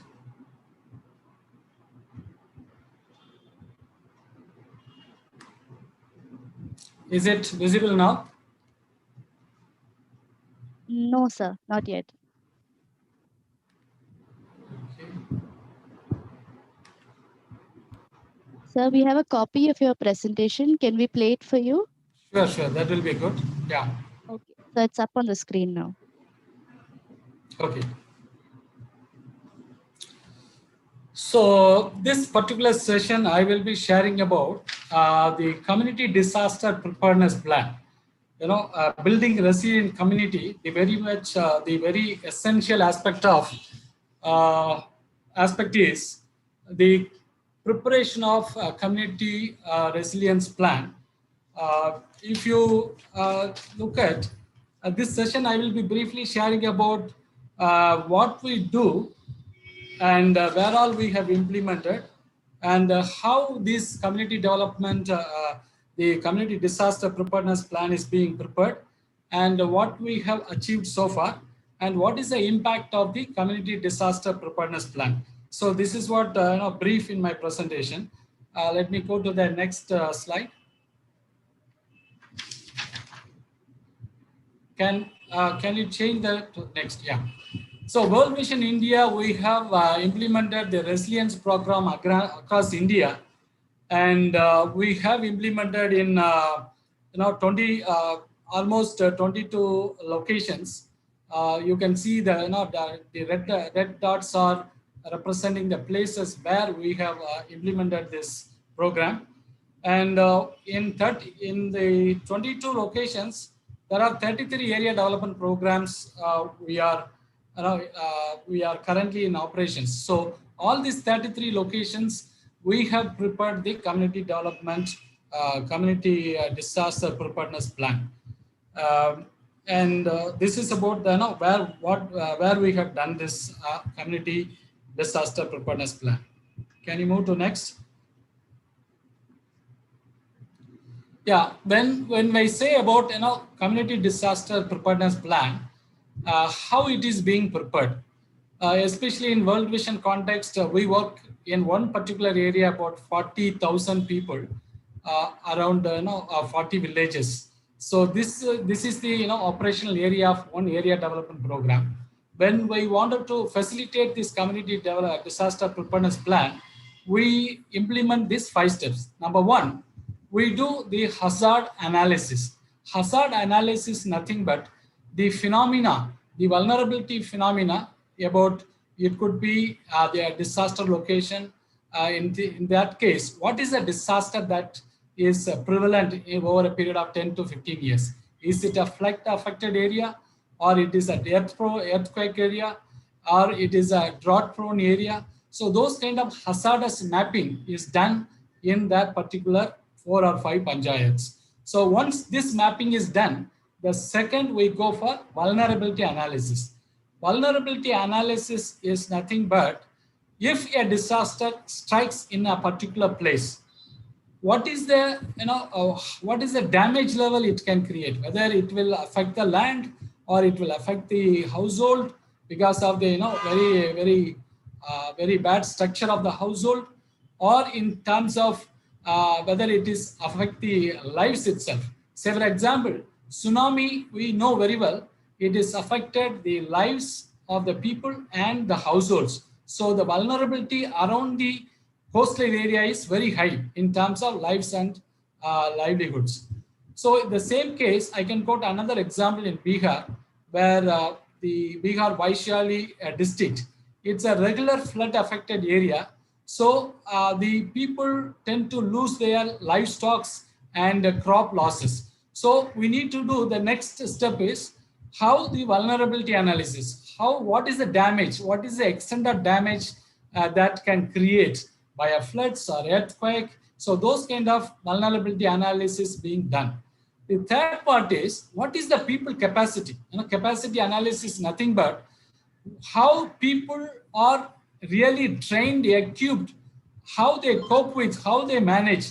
Because when a disaster strikes a community, not the government, not the other hierarchy, but community is the first responder. So the first responder as a community, how they are equipped, are they aware of, are they aware of the risk, are they aware of how they can reduce the risk. So that capacity of people's knowledge, people's skill set, how they can reduce. So those kind of capacity analysis being done. This is the third step. The fourth step is based on the three steps, we will just clearly conclude this is the hazardous phenomena. It's a flood affected area. So if it's a flood affecting, how many people it will affect, which are the villages it will affect. So that is a vulnerability analysis. We'll know how much damage it can create. The third one, what is the loss of life or what is the people's capacity to manage, how they manage in the last two, three events, disaster events. So that way, I think the capacity based on the three mapping and the data that we get, we just prepare the community disaster preparedness plan. So all this plan being executed through the formation of task force. So the task force is the important. I would say that if it's a hero for a film, I think the whole hero of the community disaster preparedness plan is the formation of the task force member. Can you go to the next? Next slide, please. Yeah. So the next one is, what are the task force? How many task force? In terms of when you prepare a disaster preparedness plan, there should be 5 task force should be in place. One is early warning to alert the people before 10 days, before the cyclone, before the disaster strikes. So early warning is important role. One committee is doing that job. And the second one is rescue team. So that search and rescue team will, at the time of disaster, if people are stuck in one place, how to rescue them. If they are other side of the river, how to bring them back. If there's a fire accident in the 4th floor, how do they bring them to the ground? So search and rescue team is another one. And the third one is first aid. If something, people are, if they are really, affected, so what is the first aid team will, equipped with what all the first aid they can do for that particular time. The fourth one is relief. If people are shifted to a safer place, and what is the kind of food that they can be served or utensils that be given. What is the first 3 days activities? What is the 30 days activities? So those kind of relief plan this particular team will do. And the fifth one is shelter management. If people are stranded in the shelter for a month, how the shelter should be, what is the gender aspect we need to look into, what is the child care we need to look into, what is the sanitation that we need to look into. So this team will be having a micro plan of what is the safety of those people, those who live in the shelter management. So these are the 5 teams should be formed at the village level, at the panchayat level, and their phone numbers are being collected, they are ready, and they are equipped, they are trained. So this is about the task force. I'll just complete another 1 minute. Next. Next slide, please. Next, these are some of the achievements. I will not go through. How many places we formed the Grama Panchayat disaster reduction plan, and how many villages we have stimulation exercise, those kind of data. Go to the next. Next slide, please. So this is a kind of impact what we have created. So in wherever we have trained the community disaster plan, we have seen that the people are taken to a safer place, and the locations, they have used the local boats. They put two wooden pieces together and they made a boat, and they have reduced the human loss and the livestock. And also they have there's documents like a ration card, those kind of documents, all they have kept in a pouch, and they have taken it early. And also they constructed some of the places where the borewell is from the elevated places, and fodder stock for animal they have kept in a higher places, moved the livestock in a higher places. So these are the benefits our community have really enjoyed at the time of floods and other disaster, and they have saved lives and livestock and assets. Next slide, please. And these are some of the pictures. If it's a flood affected area, if you are putting borewell about 4 feet height, even the flood comes, it will not touch the affect the drinking water spot. So they can just have the drinking water, safe drinking water, even at the time of floods, so that these pipes are placed under elevated place. So these are the advantages we have already. Our people has benefited from the community disaster preparedness plan. Thank you for your listening. Thank you so much, sir. That was a very interesting presentation. I have just one question from my side. Can you talk about some of the challenges you faced and how you overcame them while enacting this community resilience model? Yeah, one is when we have the task force for number, then we collect. There are people, we collect the numbers. These numbers, phone numbers should be updated. Where is a fire station? Where is the official to be contacted? So this plan should be updated at least annually, so that you have the real-time data. Sometimes if it is not updated, even the plan is no use at all. So that is one challenge at the grassroots level. Second one is when we prepare this community development preparedness plan like this, the local panchayats should own this program and take it further. Sometimes when NGO like World Vision, we prepare a plan, that plan will be a separate plan, but the panchayat will not have a part with that. So if the panchayat, there is no link, panchayat is the last layer of government active machinery that can link everything. So we had some challenges in terms of there is a plan available, but the panchayat is not integrated or made synergy. So this synergy is made. I think it's a live document for the top to down, like NDMA, SDMA, and the district disaster management. Then it hits the block and it hits the panchayat. So that way it will be very live document. Thank you for this question. Thank you, sir. We have a question from the audience for Mr. Daniel. Can you talk about the financial literacy training and how it was conducted by World Vision, sir? Yes, thank you. Thanks for the question. Financial literacy trainings, what we do is the extreme poor people, the ultra poor graduate, ultra poor people that we are called, so-called, we give them, we follow the RBI guidelines, the training materials. If you log into that website, you will be getting lots of IEC materials. It all very simple, and it is for our reading. We follow the same standard only, and we train them with that. We form them as a small group, as a vulnerable groups in the communities, respective communities. Like, for example, if in a community, if there is a 10 or 12 people, we'll gather them as a group and we bring them together. Every week there will be a field organizers and field facilitator and field coordinator will be there, and they will be teaching them on financial literacy, how to save.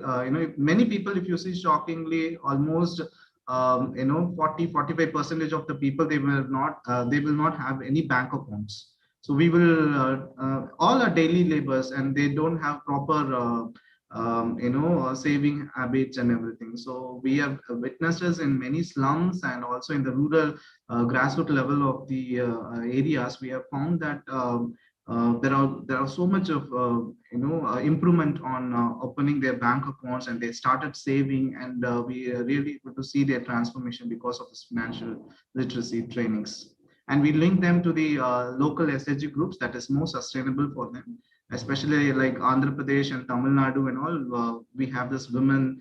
They say that it is as a women development corporation are doing a wonderful job. So we link them to that particular government platform, and also we will be we will have another. In Andhra Pradesh also the same thing that we called as Velugu. They are also having this particular SHG model. So entire India, we link them to the government system and we make them as a federation. So that is what we do under the financial inclusion. Okay, thank you, sir. Thank you. I now invite Mr. Andrews to take over the session. Okay. I'm just sharing my screen.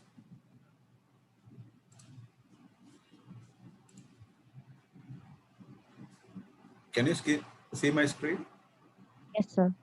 Okay, thank you. Good evening, everybody. It is something great to be again back in MCC.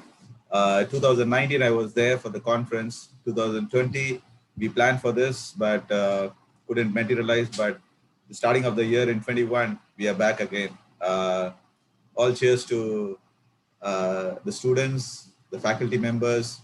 They are very dear to me because I was part of the college for about 5 years. MCC life was great, and that molded us so much as we take our challenging life ahead. So I'm going to talk about comprehensive school safety and security, what World Vision has been doing in the last 5-6 years. Like National School Safety Program, if you all know, was a pioneering initiative by Government of India, Home Department and NDMA. Why this came into action was the impact of natural man-made disasters leave children the worst sufferers. Like we know this, the Kumbakonam children death because of the fire, then Dabewali tragedy, which killed around 100 children, and Bhuj earthquake in 2001, where children and teachers were killed. So all these aspects made this NDMA think about to pioneer, to form this program called National School Safety Program. And this also has a relationship with the global framework that we are involved with. In the last 5 years, what World Vision was able to accomplish is, since 2016, World Vision was able to bring in this comprehensive school safety in the Resilience project. We are both the global signatories and partners with INGOs focusing on the common agenda of child well-being. Today, comprehensive school safety program, we have our footprint in around 20 states in India, covering 70 districts, touching more than 200,000 children, covering 2009 schools, touching around 77,590 lives of children, trained nearly 3,900 school teachers and non-teaching staff. School disaster management committees formed around 709 school disaster management committee. This data is up to 2019. Because in 2020, we couldn't do much with regard to school safety because schools are shut. Still, schools are not open. It's all isolated. Around the country, it's all open, isolating.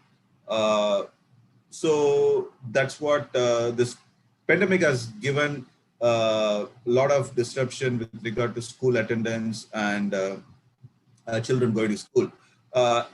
Particularly in West Bengal, I would like to bring this. We had a project called Comprehensive School Safety and Security Project that I personally initiated it. We were the consultants for UNICEF to do this project in the year 2018-19. So when we see this there are three pillars as a global framework, which says about safe learning facility. Pillar 1, pillar 2 is school disaster management, and pillar 3 is risk reduction and resilience education. The goals are to protect students, educators from death and injury and harm in the schools, plan for the continuity of education through all aspects of hazards, safeguard school education sector investments, and strengthen risk reduction and resilience. This is the global framework. Based on this, how this framework got, we know this Sendai framework. This is the UNDRR framework, which is from 2015 to 2030, which says about investing in disaster risk reduction and resilience, priority 3. So that is where we come in. The school safety program also comes in. So what is comprehensive school safety and security? Comprehensive school safety and security in the context of West Bengal takes the learning and existing approaches to include broadly concern related to school facilities and environment, various security and protection related issues that children face in schools, and risks arising out of hazards, natural and man-made hazards. So how do we, there are three pillars again: safe school facilities for the children, then protection from violence and other form of abuses, because children who go to school, either they come across these abuses in the school or out of school, but how to safeguard that interest of the children who come to school. Then disaster risk reduction, like in schools when children are there, what type of method or what type of like how do we bring in that risk reduction for the children, like both in the curricula and also in the application part. Then objective, what are the objectives that we just worked in? To promote safe and secure positive environment in schools, then to assist the school to enable children to access and anticipate risks and take initiatives for reducing the risk and subsequently adapt, delegate to define the roles and responsibilities, accountability for the school authorities and other stakeholders, enable staff and others recognize the signs of safety violation, risks and abuses that children face. How do we do it? We do it with a process. The process is here, like consensus from the consensus and partnership. Like we did it with the partnership with the school and other organizations. Then organization consultation was a very significant part. Then we drafted 3 documents. These are very much in application. Now, the current year in 2021, from January, West Bengal government has taken this to operationalize in all the schools of the state. Like we drafted a school safety and security guideline in consultation with the teachers. Then we also finalized a manual for them. We also finalized a training module for them, like because and that was again translated to the local language. Then baselines were done. We did it in one district, around 8 blocks, 100 schools. That is a very highly flood-prone district in West Bengal. That is a district called Malda, which is in the north central part of Bengal, wherein there is a lot of flooding happens. So that particular district was chosen for this to get this project done. Then focal point teachers training were done. Then we also prepared and facilitated school disaster management plans for the schools, about 100 schools. So this is about consultations and focal point teachers trainings. Then how students got involved. Students involved in hazard mapping, doing the hazard mapping exercises, and school disaster management plans were done by them. We also did the mock drills. We facilitated mock drills for the children. So that initiative gave a lot of coverage and reach, like in the district of Malda. There are some statistics here that you can see. Around 100 school in this focal point teachers training were done in 100 schools. nearly 2,163 teachers were being trained. Then the total number of students benefited from class 5 to 10 were around 21,000. Under the age group of 11 to 17, that is from standard 6 to 12, nearly 137 children were benefited. Then in conclusion, like effective functioning of school management, that's very critical because if school management committee exists, then school would have a formation. Like how do they exist? Because it doesn't exist loan by the teachers, but it also has in relationship with the students and also the community around. There should be a periodic review conducted by the Department of Education. These are some of the advices, conclusions that we could make based on this project.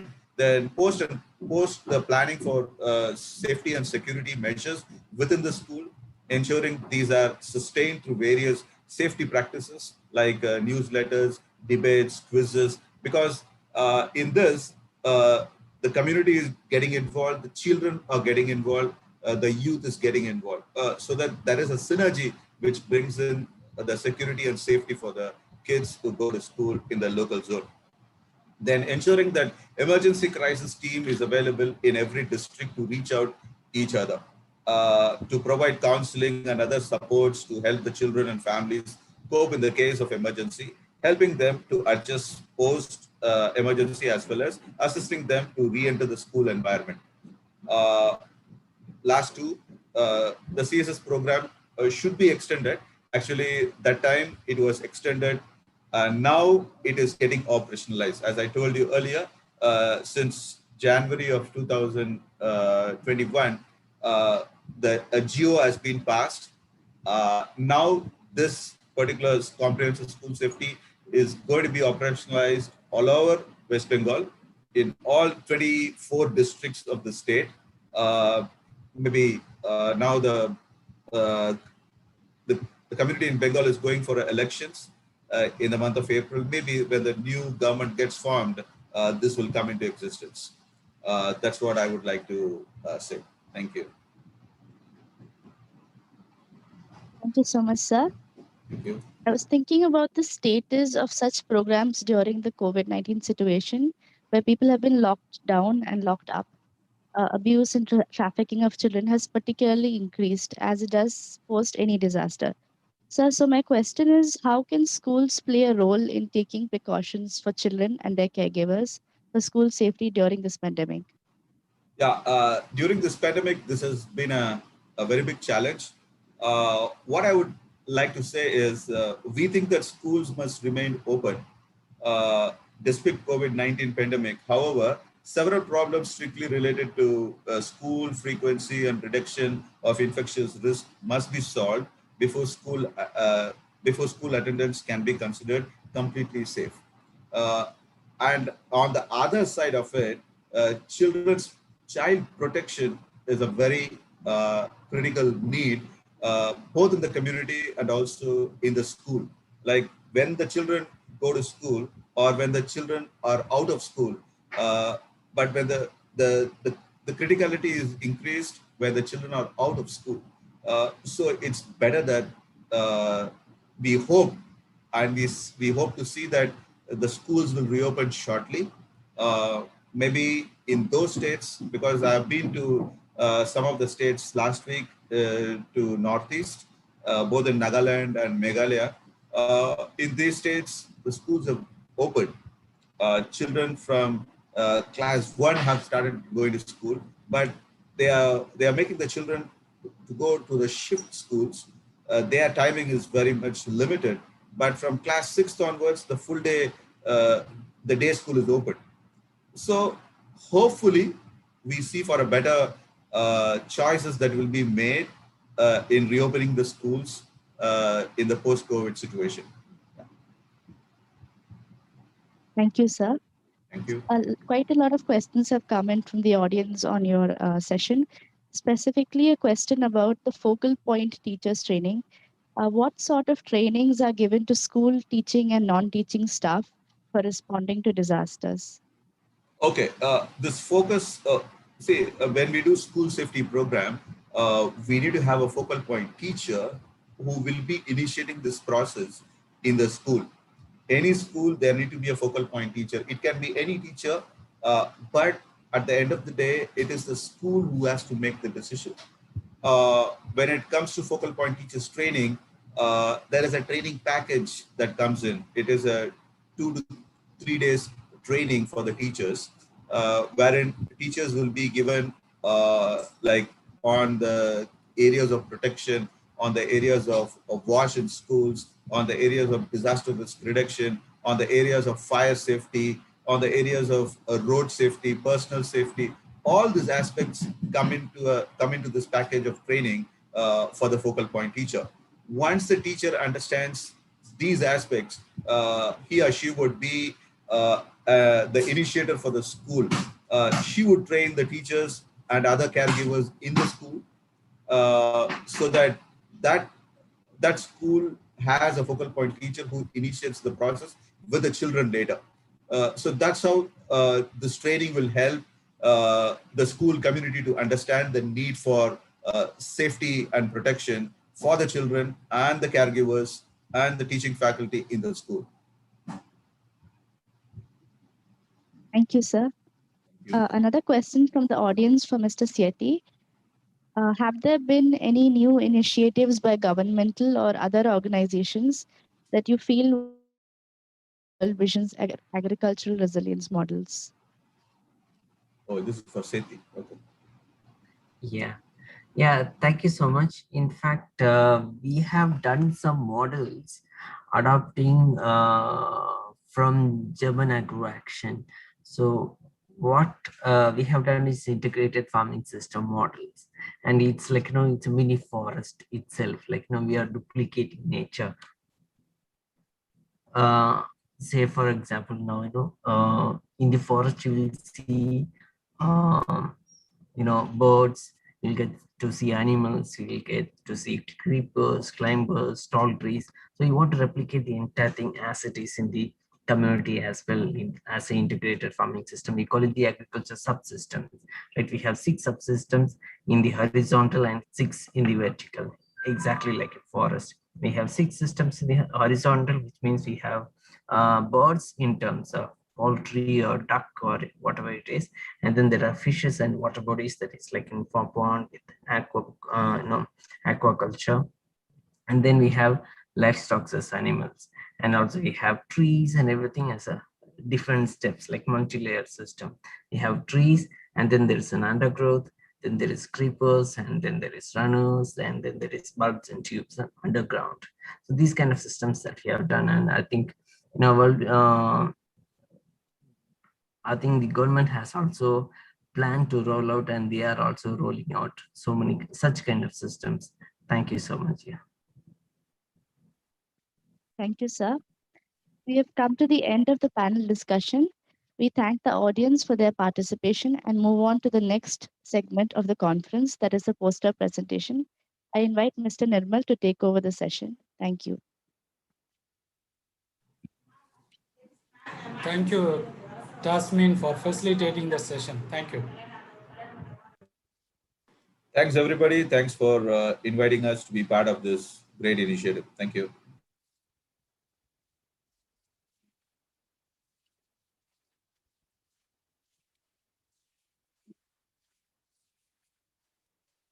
Good evening, everyone. So I welcome you all for the poster presentation for the Breako 2021. And hereby I welcome our judge, Dr. Prince Solomon Devadas, Department of Social Work aided. So the rules for the poster presentation is the duration of the timing is 6 minutes, and then the 5.30 seconds, a reminder will be given to the participants. I request all the participants to get ready for the presentation. So let's move on to the presentation. Breako 101, Shama Sharin from Madras School of Social Work. Good afternoon, sir. Am I audible?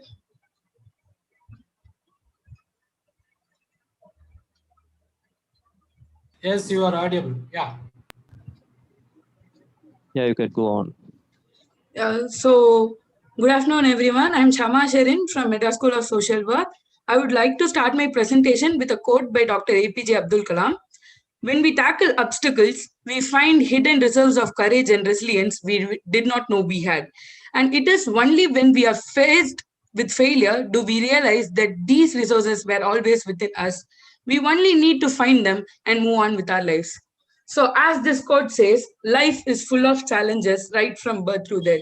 We cannot avoid these challenges, but what we can do is instill the skill of resilience within us, especially in the developmental stages like children, so that we can face the later parts of our life very bravely. Okay, so in my poster, as the topic says, it is building resilience in children. In my upper right corner, I have inserted a picture of a boy who has a weight hanging on to his leg. In this leg, I have put those factors which contribute to the hardships faced by children. The majority factors are stress and the hardships. Hardships are due to abuse, neglect, mental illness, etc. So, in spite of all this weight pulling him down by his leg, he is walking stronger. That is that picture. To my upper left, there's a picture of a person who's sad, and there's his mirror image which is encouraging him. So this picture is all about self-encouragement, which is an important factor in building resilience in children. I have kept a quote there that it is okay to go through this, but you are much more stronger than this. Below, I have shown a picture of a boy standing strong and happy due to those factors beside him. These are the external factors which contribute to building resilience in children. Those factors are close peer relationships, supportive parents, primary caregivers, effective schools and neighborhood, close relationship with caring adults, faith and hope building cultural and spiritual beliefs. It is these factors which has made him strong so that he's standing so confident right now.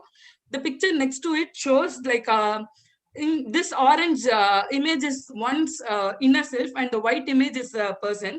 So even when one falls down, its inner self will make them go will make them to stand up. That is what I have shown there. Resilience is getting up oneself using one's inner self. The picture next to it is a classic example of resilience in children. It is Malala Yousafzai getting shot and bouncing back and getting a Nobel Peace Prize. So this is like we can achieve anything if we have resilience within us, even in adversities. The picture below shows a mother feeding her children. So feeding her child, it is she's feeding the baby with those internal factors which contribute resilience within the child. Those factors are self-efficacy, emotional control, self-control, motivation, and pictures like that. As I have said, a supportive parent is very important to build resilience in children, and the skill of problem solving is very essential for resilience. The picture on left to it shows that a person is getting wound and she's putting and there's another carrying hand putting bandages to it. So resilience is not only bouncing back, it is also acknowledging that we have injuries, we are being hurt, but what we can do to make that hurt go away. So she is putting bandage. So I have given that resilience is aiding to the injuries, and I have used stars here and there. According to me, I symbolize star as resilience, as a symbol for resilience, because a star is only formed when it explodes. When there's a nova, there's a star dust happening, and that star dust has to undergo a lot of pressure. So in order to become stable and shine brightly. Similarly, resilience in adverse situations will make us stand strong and shine brightly. Also, I have used a rainbow background because a rainbow is formed only when there is sunshine during rain. So I have imagine the rain to be the adversities which we face in life, and the sun to be the resilience factors which build us, which are in children and every one of us. And this factor will help us see the rainbow and be happy. So this is this is my presentation. Thank you. I thank organizers for giving me opportunity to present.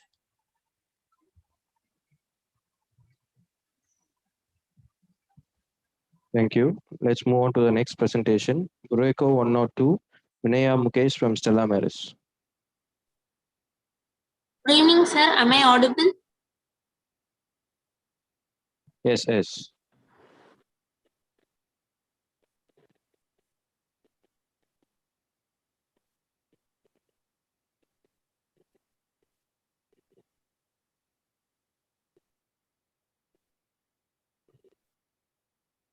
So my poster topic is on grow with child.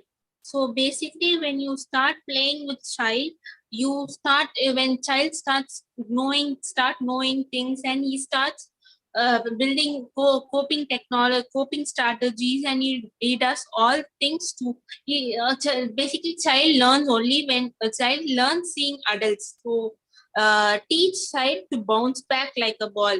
So whenever you see a child, you ask them to not just stay with your problems. Teach them to bounce back. Teach them to roar like a lion. So ask them to, we can even teach them to be emotionally strong. So positive, one way of building resilience is to be a positive parenting.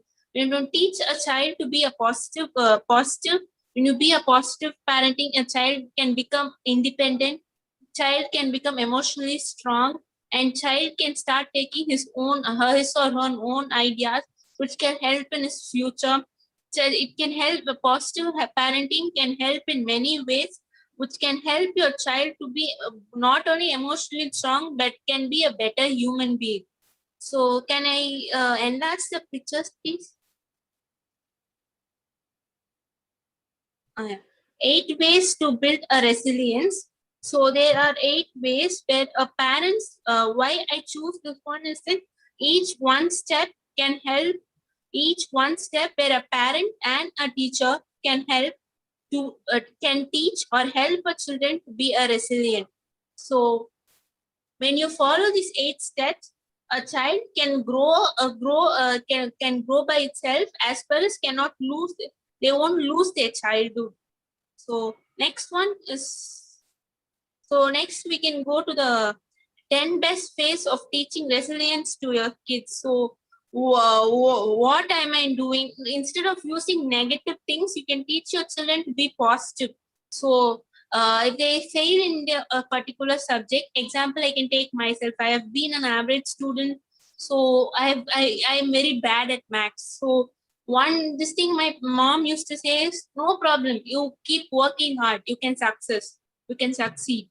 So one thing is hard work. You can teach your scientists to be hard work. Next is you can teach your children to be patient, which can help in throughout of your life. And you can even ask your child to be calm and be loving to the people around them and be more patient. So the ones you teach your child from the beginning will last ever longly.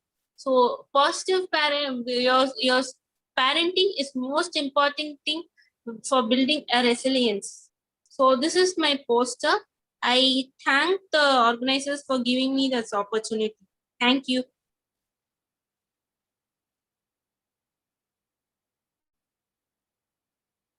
Thank you. Next, we call upon the next presenter, Brueco 103, Sichi Varghese from St. Gregorius College of Social Science.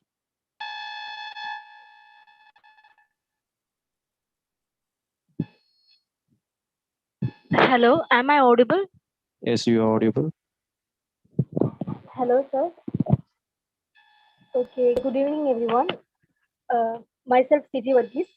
I am from St. Gregorius College of Social Science, Kerala. And first of all, I would like to thank the Social Work Department of the Madras Christian College for giving this opportunity. And I have taken this topic, and I have taken the topic about child resilience, and the child resilience means It's an skill that a child takes from that a child gets from the situation and every situations and from the parents and the family. The child, okay, okay, the child, okay, in my poster, I mean that a child should get a support from everywhere, from the family, friends, and from the surroundings. Hello.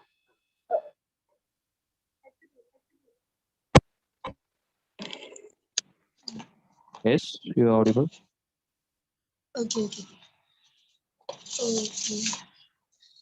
While a child grows, the child gets child listens more no the word no, because when a child stand up, the mother say no, you should not stand, you are a kid, you should not stand, you should not stand, you should not do like that. So for a child, the main thing a child need is a positive interaction from the parents and the family. And there should be a happy atmosphere from the family and a good situation to grow. From the birth to the third year, the child's atmosphere is at home, and so the child grows from the home. So he or she is growing. They are understanding from the family how to do and what to do. So the family is the base of a child. Thank you.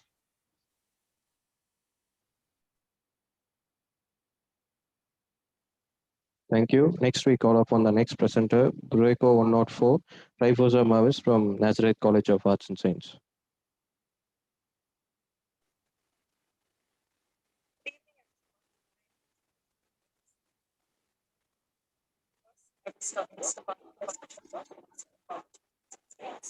My poster is based on child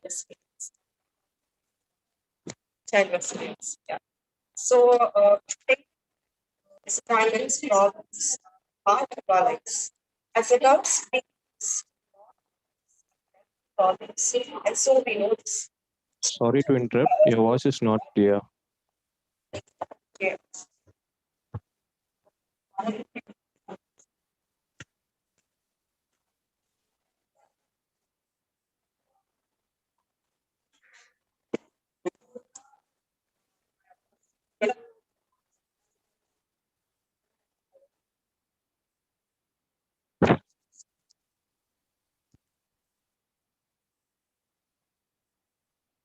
Hello.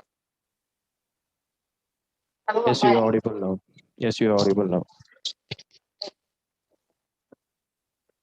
Failure, disappointments, and problems are a part and parcel of our lives. As adults, what happens?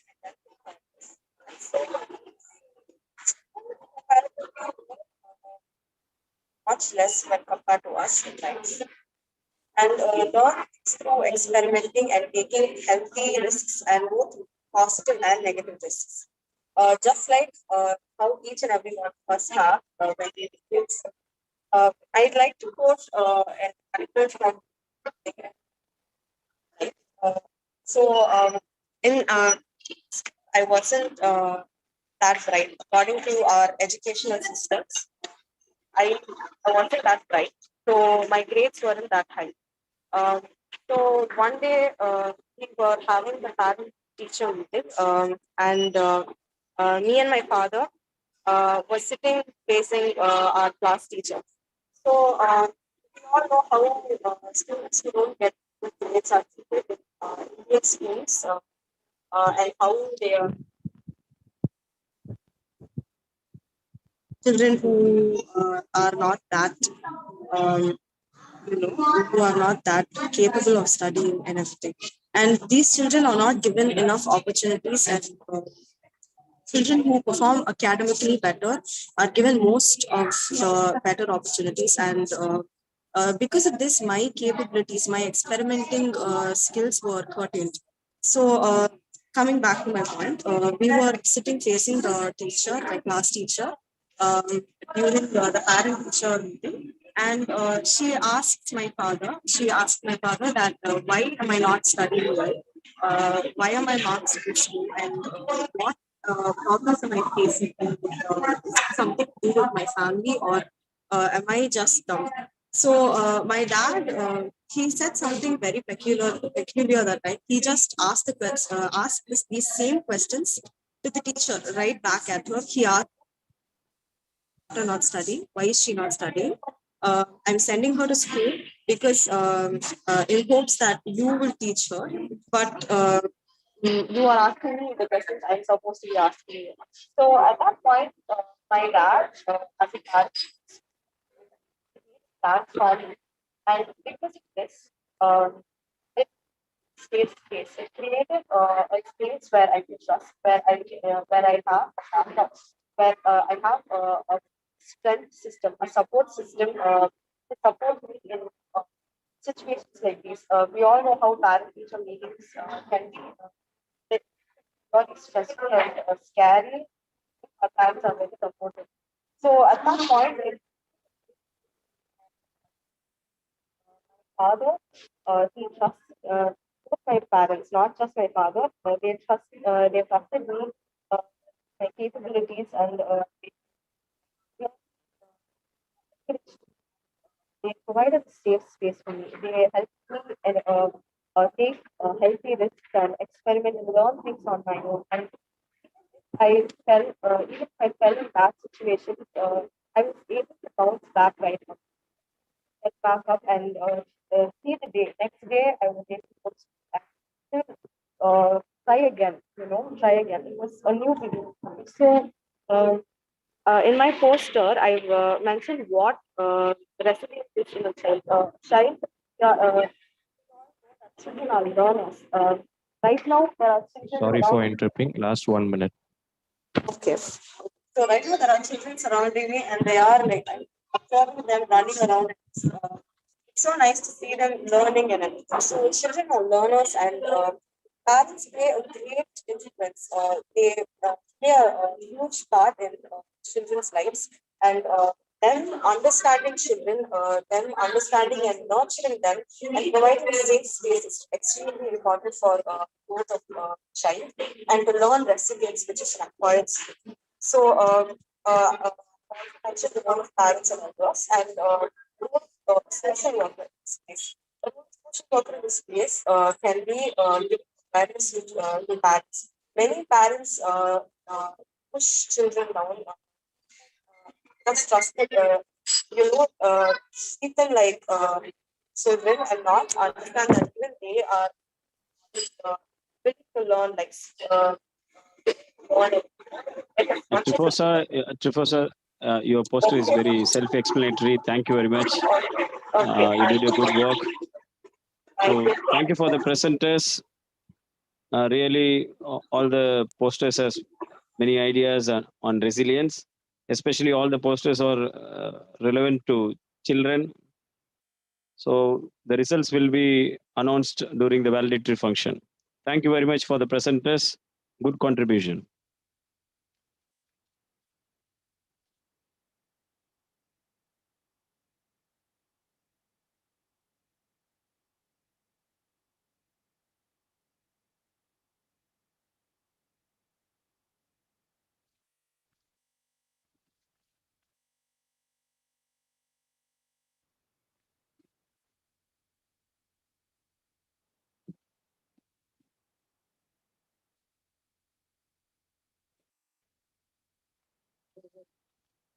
A very good evening to one and all present here. Culture is an essential part of our life and has always played an important role in projecting the cause of social work through various art forms. The cultural show has been a major aspect of the annual National Conference. The department has always given equal importance to both academics and to the activities that promote culture from various parts of the state. Though we are meeting on an online platform, we as a department chose not to limit ourselves. Just like we do every year, the students of the department have put immense effort into practice and showing off the budding culture practiced in various communities. The state is famous for many modes of entertainment, one of which is isai, meaning music. So keeping that in mind, today we have for you a performance that will keep us all moving to the beat. Presenting to you the folk dance team of the first and second MSW.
Next, we have a special yet engaging story that the students of the first MSW would like to tell us all through a song.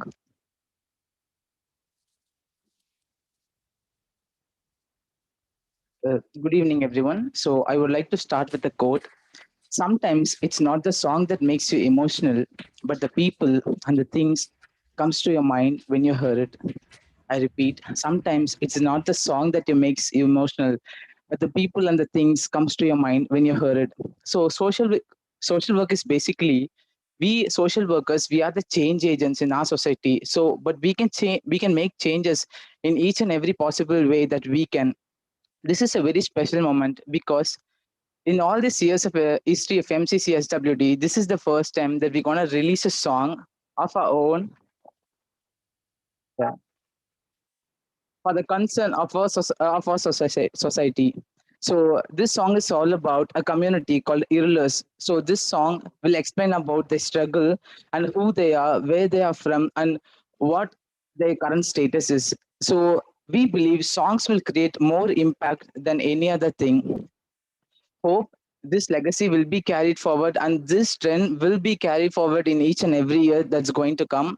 And first, as first MSW students, we thank a God Almighty who gave us the wisdom and grace to frame the tune and lyrics of the song, and all our faculty members for enabling us to do and giving us the room to prepare this production. So once again, we thank each and everyone, and we also thank each and every of our students who took part in this precious moment and who made this magic come true. Thank you. The title of the song says Non-Irular. So the song is all about the Irular community, and each and everything and each and every element will be explained.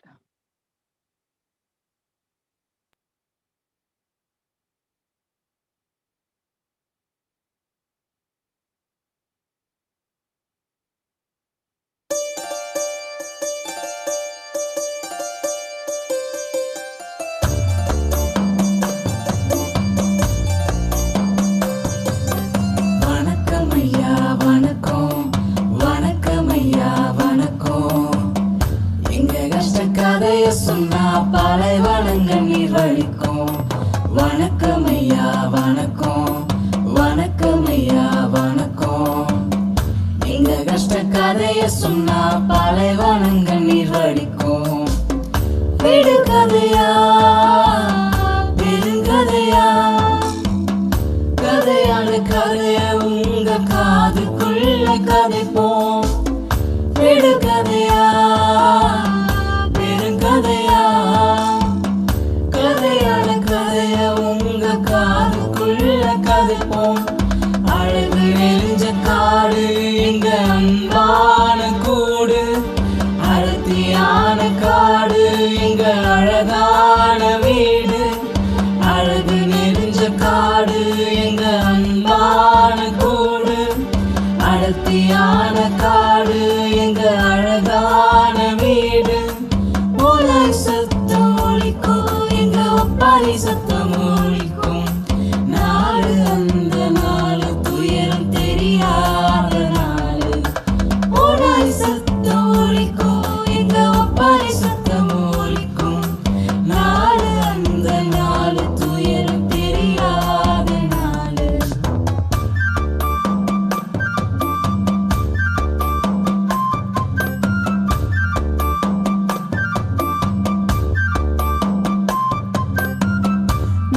அதிகாரி வந்து நாய போல அடிச்சு மோசம் மோசம் செஞ்சு எங்க குட்டையெல்லாம் கடிச்சு. நாலு அதிகாரி வந்து நாய போல அடிச்சு மோசம் மோசம் செஞ்சு எங்க குட்டையெல்லாம் கடிச்சு. அத்தனை பேரு அடிச்சும் வரிகளுக்கு இல்ல, காட்ட விட்டு ஓடையில கவலைக்கு இல்ல. அத்தனை பேரு அடிச்சும் வழி எங்களுக்கு இல்ல, காட்ட விட்டு ஓடையில கவலைக்கு இல்ல. காசு பணம் இல்லாட்டியும் கவலை இல்ல ஊரு. காட்டகாரி பண்ணையில கலங்கிடுச்சு பாரு. காசு பணம் இல்லாட்டியும் கவலை இல்ல ஊரு. காட்டகாரி பண்ணையில கலங்கிடுச்சு பாரு.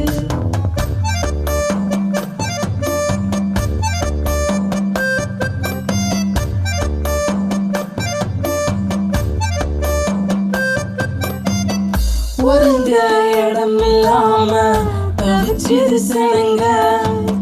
குழு கஞ்சி இல்லாம குழந்தைங்க கலங்க உறங்க இடம் இல்லாம தவிச்சிரு சனங்க குழு கஞ்சி இல்லாம குழந்தைங்க கலங்க உன்ன உறங்க இடம் இல்லாம ஊரு ஊரா அலைஞ்சோம் தேடி திரிஞ்சு யாரும் இல்லா ஆத்தங்கரைய அடைஞ்சோம் உன்ன உறங்க இடம் இல்லாம ஊரு ஊரா அலைஞ்சோம் தேடி திரிஞ்சு யாரும் இல்லா ஆத்தங்கரைய அடைஞ்சோம் இங்க வந்து விடல ஜாதி என்கிற சாபம் எங்க போய் பொழைச்சாலும் இருக்குது சமுதாயம் இங்க வந்து விடல ஜாதி என்கிற சாபம் எங்க போய் பொழைச்சாலும் இருக்குது சமுதாயம்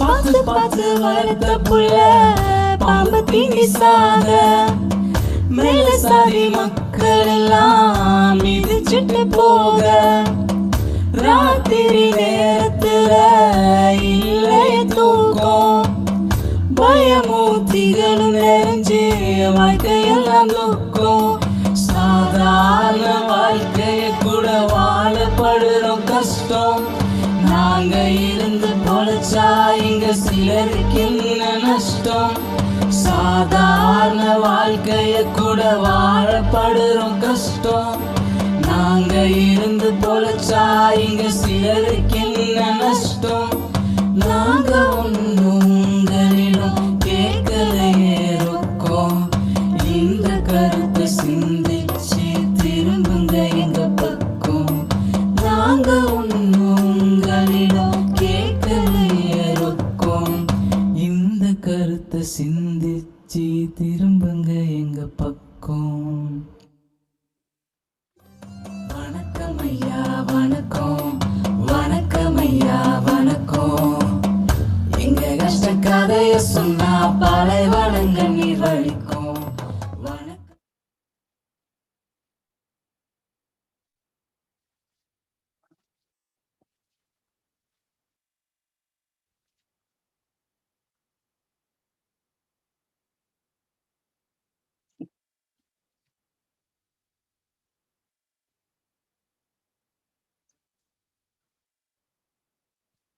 Thank you so much. There was remarkable effort by the students of our MCC SWD department. It surely portrays each one's dedication in making this cultural segment, be it both the dance as well as the song, in making this cultural segment a grand success. Can we give them a huge round of applause once again? This is Israel, Amrish, Sharon, Rafina, and Jamie Moll. The song was composed and written by Israel and Amrish. The lyricist, especially Amrish over there. Thank you so much. This brings us to the end of our Day 1 National Online Study Conference on Building Resilient Communities. On behalf of SEVA's Social Work Students Forum, Department of Social Work aided Madras Christian College, we once again extend our gratitude to all the speakers of the day for their contribution, our beloved professors for constant support and guidance, and the lovely audience for your patience throughout the session. We hope the sessions have been highly informative to all the participants who have attended the program. Kindly ensure that you have marked your attendance for today. The link is already posted in the chat box on both Zoom and YouTube platform. Now we have a small promo video for you all.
So reminder for tomorrow, the session will begin by 3 p.m. in Indian Standard Time.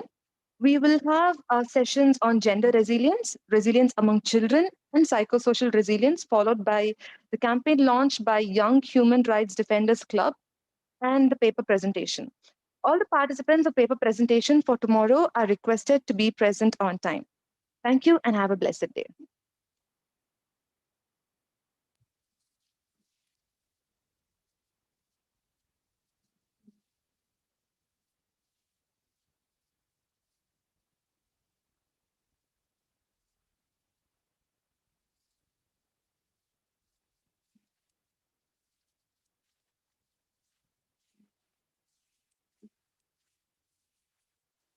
Okay, we'll have a formal photo session as part of our